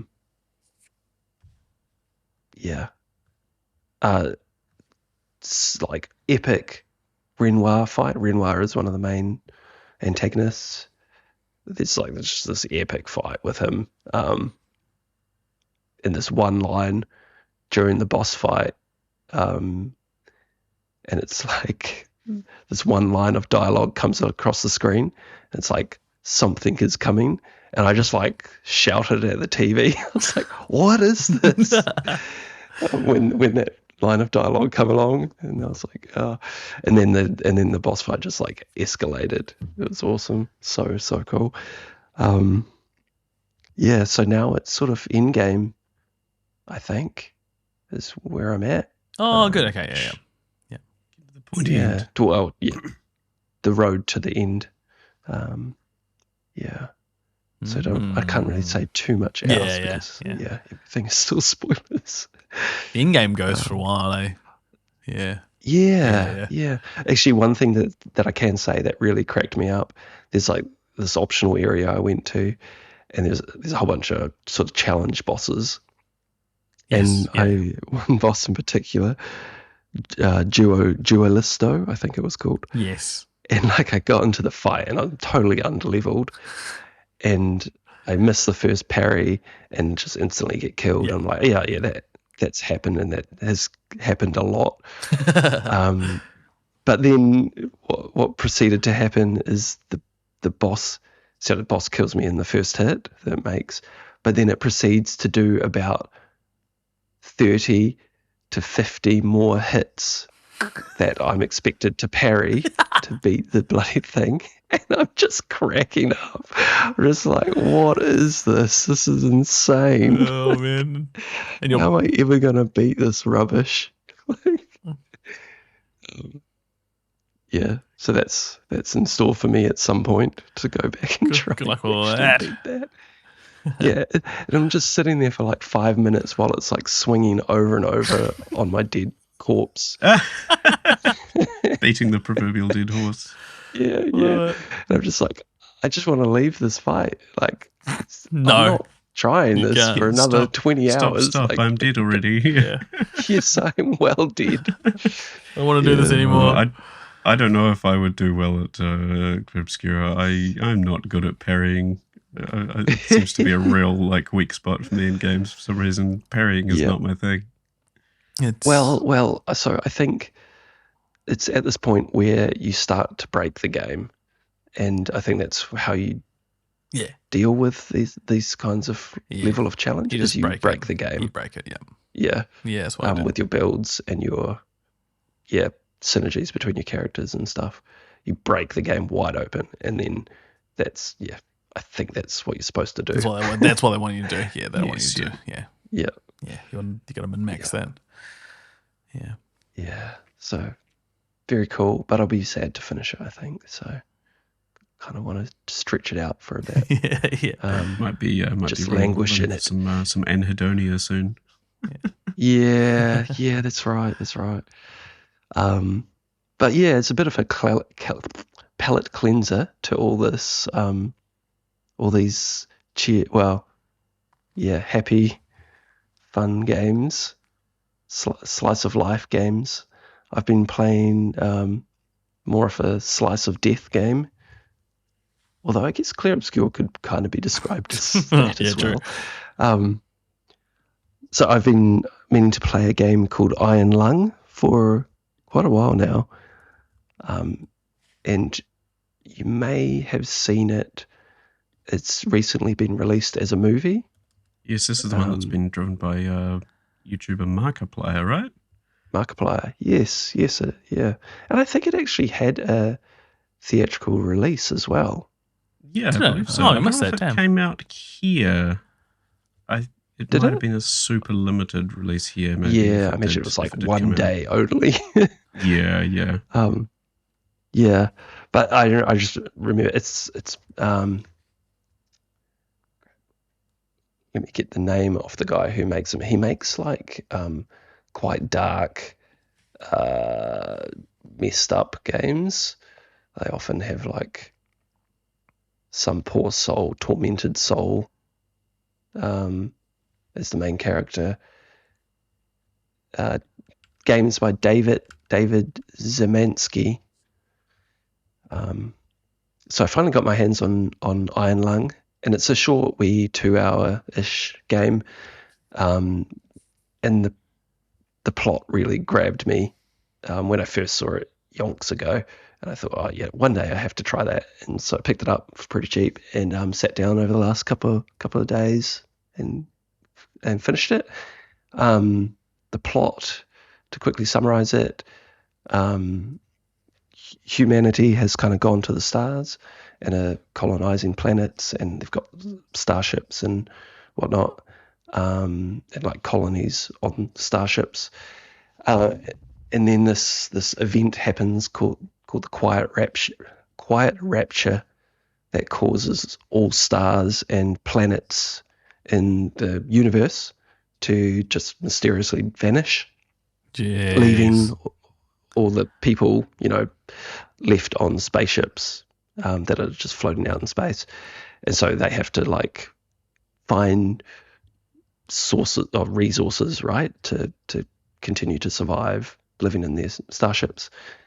And so all the planets are gone, but luckily some moons are still, have still been left around, and these moons that humanity comes across in their search for resources, just for some reason, are covered in oceans of blood. What? And so the game is so in the search for resources, they send people down into these oceans of blood on little submersibles, and they'll often like weld convicts into these submersibles. Right. It's sort of like expendable, they're expendable research like missions. I'll put them on these subs, put them in the oceans, and then get them to find out what the hell is going on in these oceans and why these moons are still around and why they're covered in blood. And it's kind of just like a wee short like horror experience as you the gameplay is very simple, where you're in a little submarine and you've got a map that you can bring up, and it's got points of interest that you need to go and navigate your sub to, and then take a photograph at these locations. Right. And you can't see outside of your sub while you're navigating it, so you're kind of using coordinates and inputting them into the sub, and then checking your map to see where you are on, like, match the coordinates up to where you are on the map, and you've got to navigate like trenches, and then you get to these points of interest, and then you click this, you hit this little button that takes X-ray off your surroundings, and then it will like print the picture onto this screen within your submarine, and so that's how you see what's out there. Yeah. And so like you'll have proximity sensors on your sub as well, so you can know when you're approaching like a trench wall or something and you don't crash. But of course they mess, the game messes with all of these game mechanics. So your proximity sensors will go off when you're not near anything. And you'll take a picture at certain locations and like things will appear. And there's great sound design as well, as like, there's something out there in the ocean, messing with you, and as you sort of progress, it gets freakier and freakier, and the submarine starts to leak. Whoa. And the blood, is seeping into the submarine, and it's a really pleasant game. It's very nice. It's interesting because just looking up a little bit about David Szymanski, he looks like a pretty happy dude. Yeah. They always are. Looks Look nice. This isn't even one of his most messed up games. Like, it's No, way I more was messed up. just looking up his catalog. I hadn't realized that this was also the guy who developed Dusk, which was Yes. widely acclaimed for revitalizing boomer shooters. It was kind of one of the big, Right, sort of okay. slightly Hexen-like ones that was huge for a while there. And there's this comment here that after he released Iron Lung, sales increased after the Titan submersible implosion, which disconcerted Szymanski. So he's like, guys, this is not super cool. And then he faced criticism online for increasing the price of the game by $2. Oh god. Which is like, come on, guys, find something else to complain about. To which he Funny told those enough, I did- complaining to go pirate it or something. Yeah. Yeah, nice. Yeah, He seems like that kind of guy. Yeah, like that. It is a pretty pricey game, I would say, for the amount of game that you get. It's well made and very atmospheric, but it's very simple. And so I waited for a sale for a long time because I wasn't going to spend full price, knowing that it was a short game. And even then on sale, it still felt like, not much game for the price. But it was a fun experience. Cool. Yeah, that's key. Yeah. And I would totally watch the movie, I think, even though that's been quite, had divisive reviews as well, because I think it's quite a solo performance from Markiplier. Right. But I think they expand on the story quite a lot in the movie. Okay. And wouldn't you know it, I just saw that Troy Baker Has plays a character in the movie. Alana Pierce as well. Like I said, she's not busy. Yeah, I reckon. busy. Jeez Louise. Somebody hire the man. Give him a job. Yeah. And Raoul Coley does some additional voice acting. He's the lead in Saros. Oh, no way. Yeah, cool. That's Cool. Another game that I have to play at some point. Yeah, definitely. But so I wouldn't really recommend Iron Lung unless you're like really interested in these weird little short horror experiences. It takes me back to the 90s, that my teenage years in the 90s, Cool. piloting submersibles Yeah. in Blood Oceans. Oh, yeah. As a young teenage girl. Yeah. It's, Yeah, absolutely. But it's As a young teenage convict Convict, yeah. sealed in a submarine. Oh, my goodness. Yep. And there's no answers given to any of it, so that's that, really. It's all left up to your imagination as to what the heck happened to the stars and why a blood ocean. I love it. Yeah, it's fantastic. And I did, so conscious of the time, I had another third item, but I'm just going to tease it instead Oh, okay. for next week. Love a tease. Yeah, Love a tease. with the line, somewhere in the heavens, they are waiting. Oh. That's all I'm going to say about Okay, that. okay. All right, no worries. Okay, interesting. Looking forward to that. You guys already know. You can see the show notes. Oh, I can actually, to be fair, but I'm still curious. Yeah. I'm still intrigued. I'm still curious. There's not a lot there. It's just 2 words. But, but interesting. Okay. Next time, also, I'll have more to say about it next time. We've actually done a little bit of gaming together ahead of this. Oh, yes. episode we as have to cover well. that, yeah. We have. That was We played super a couple fun. of other demos. First, me and Led had a quick go at a remote control car puzzle game, I guess. Yes. Called, Yeah. Called It was pretty cool. Wheelmates. Wheelmates. Yeah, that was good fun. So that's like a co-op puzzle solving RC car game. The demo seems to be really creating a divisive response on likes of Steam reviews. There's a lot of people hate the controls. Lots of people complaining about input lag and things like that. We got in there and we reckon it's a very deliberate control definitely. choice, right? Yeah, definitely. Yeah, that's not an accident. Is that like weighty sort of drift, or like piloting the Warthog kind of from Halo? No, it just controls like an RC car does. Like, it sort of takes a second to respond and then kind of jerks forward a bit, like exactly like an RC car. Oh, cool. Yeah, right. Yeah, it's not super like maneuverable. You can't do. It's not like playing Forza Horizon, or it's very intentional. Yeah, well, we believe it's intentional. I assume so. It totally feels like it, and a lot of kind of like feathering the acceleration trigger to like make sure you don't go too hard, and it's got variable steering, so you kind of you try not to overdo it. Yeah. Did you guys have a good time? It's fun. Yeah, I enjoyed that. Yeah, it was a real good time. Like it started off with some really basic puzzles, but just kind of immaculate vibes because it reminded me of like there was an old RC racing game that I played way back in the day called Revolt, and obviously like Micro Machines racing games and stuff like that. Yep. Even like the old Counter-Strike 1.6 map where you're in someone's kitchen. It's just got that fun vibe of like being a tiny thing in a big house, and it does that really well. And you're kind of playing around with all these different obstacles, and it starts off with some really simple, like your most basic co-op puzzles of like both of you drive onto two buttons at the same time type of thing. But then it rapidly started to kind of scale up into more complicated things, and started to get quite interesting. Like we had to sort of try and pilot a little gantry crane across a garage to drop off a propane tank. That's right. Yeah. And sort of pilot around. Propane.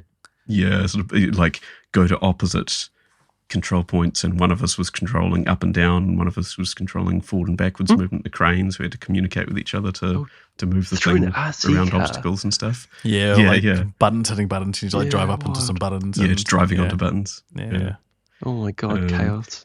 Weirdly, like also really good looking. Like nice game to look at. But weirdly, I ran into some really bad performance issues with it. I don't know whether it was something specific to my rig, because Len, yours was running okay. Eh? Yeah, the ROG handled it pretty well. Yeah. I put I think it could have ran on. Yeah, I brought the graphics down to make it run a bit smoother, but yeah, it's fine. It was good. Yeah, I ran into some bizarre bug where it seemed to be, I don't know, it was almost like a memory leak or something, where it was just the performance was getting worse and worse as I played. It would start off okay and then just start getting super gnarly to the point where I was getting sort of full second or multi-second lag between input and anything happening on screen, and kind of full freeze-ups, all kinds of weird issues. It was real bad. So I have no idea what was causing that, and I kept encountering that, so we ended up having to kind of pull out in the end before we were necessarily ready to finish, because we were still enjoying the puzzles. Yeah, that's true. I was really enjoying the vibes and the puzzles in that one. It's a cool little game. That's really great, because someone really needs to do a huge house game, like the Micro Machines. We talked about it before, like just a massive exploration based like miniature. I guess it's grounded, but inside a house. It sounds like this is doing. Yeah, it does a really nice job of that. It had a good sense of scale to it and everything, and driving around on cardboard boxes and couches and the bench and falling into the Can sink you chase and stuff. a cat? Didn't see a cat. Oh, hopefully in the full game. It's like the boss or something, you know. The cat Final boss. Just trying to sit on you. Meow. Yeah. And the other game we played, and then Project Doors, I believe. Yes. It was hilarious. Yeah, all three of us played this game. Would you describe this as what if Control but Lethal Company? Yeah, I think that's pretty fitting. apt. That's pretty apt. Disclaimer: I actually don't know what Lethal Company is. When we Google it now, it's pretty much what we played last night. Oh, right, okay. Imagine instead of doors, it's planets. You get dropped onto a planet. Oh, okay, yeah. Explore the planet. Nowhere near Project Doors was disorientating, right?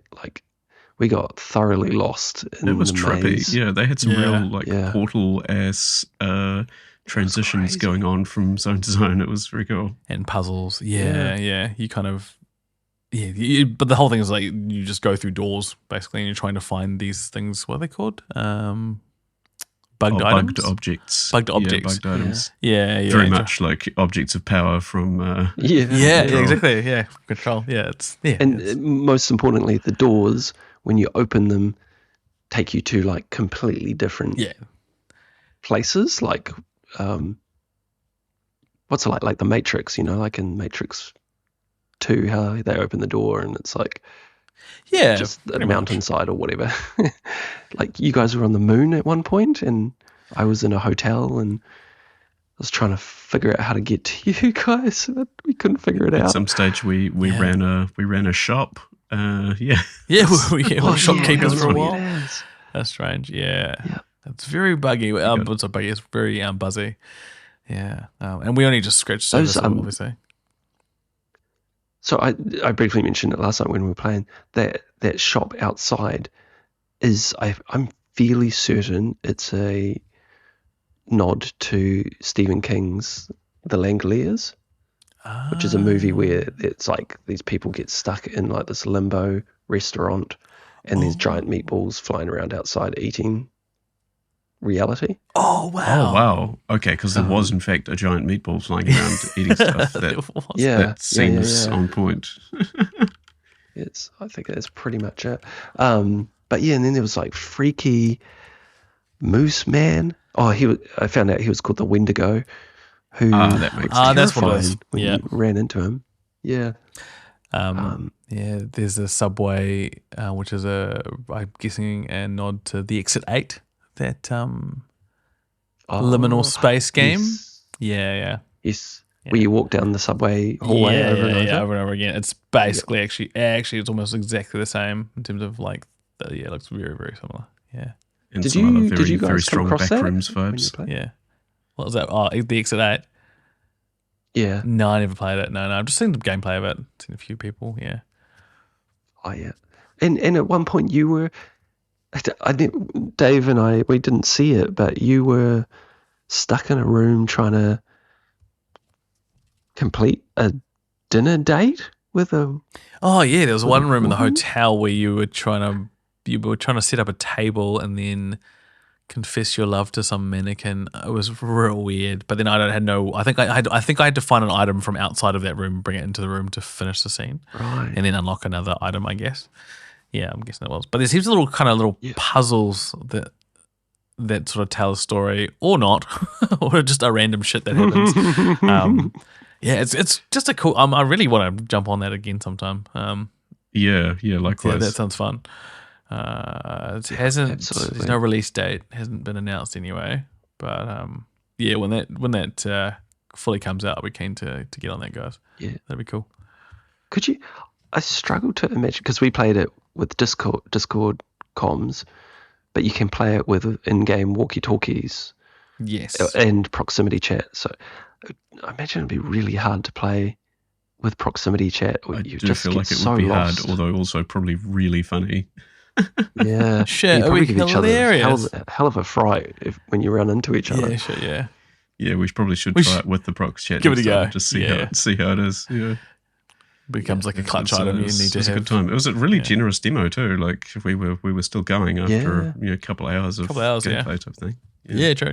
That's good. They did it really well. The whole feeling of getting lost in this like just maze. It's kind of a bit like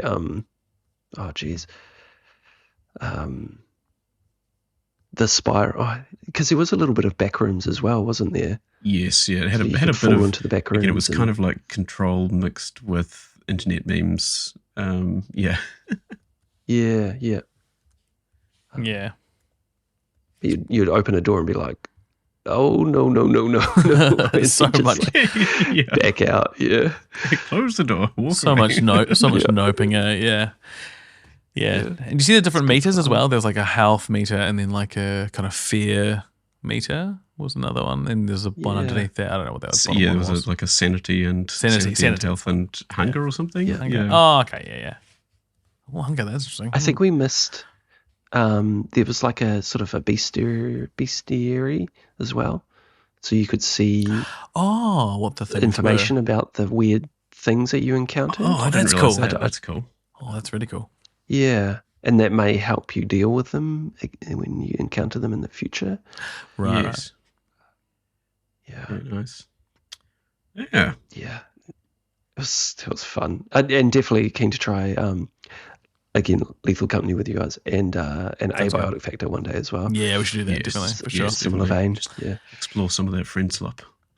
For sure. Yeah. I don't like that term, eh? You have to embrace it doesn't positively, gel though. with me. Like, friend slop's a good thing. Yeah. Yeah, that's the thing, eh? Because like there's AI slot, which is bad, and then friend slot, which is good. Yeah. But I love the idea of friend slot. Like if it's a game that gets you laughing with your mates, 100%. then that's It's great. like, That's lowish commitment level, low barriers Yeah. to entry with like relatively minimal cost. Not necessarily a Yeah. big ongoing campaign type approach, just something you can jump into, Yeah. have a good time, have a laugh. Everybody can kind of get on board. I think that's great. I think Yeah, it's really good. Yeah, I'm about absolutely. that. Yeah, nothing wrong with that. There needs to be either embrace the friend slot term or come up with something new. They were talking Yeah, about 100%. this on Friends Per Second, same episode I referenced before, and I can't remember what Lucy's one. Lucy had one. Oh, what was it? I can't remember. Damn it. She had like another. Friend schlock. Yeah, it was like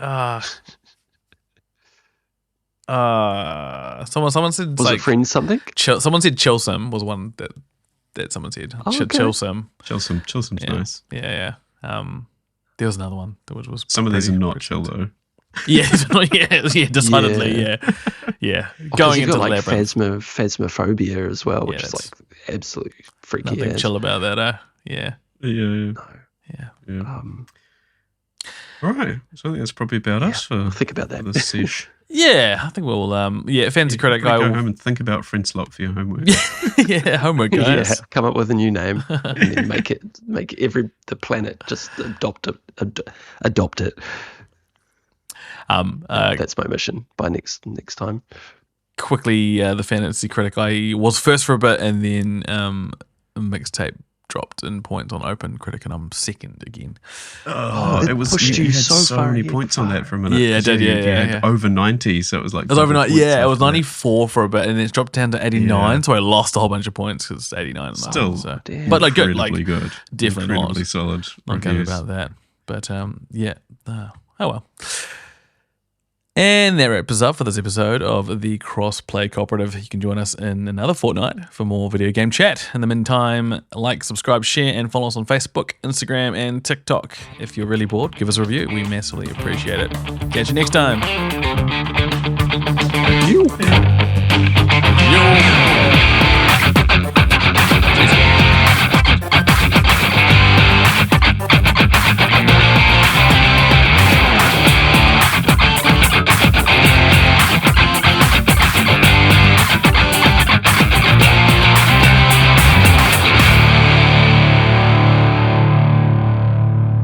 The Crossplay Cooperative is hosted by Len, Nate, and Dave, with the music and editing done by myself. The Crossplay Cooperative is a podcast by From Silence Productions. No CEO egos were harmed in the recording of this podcast.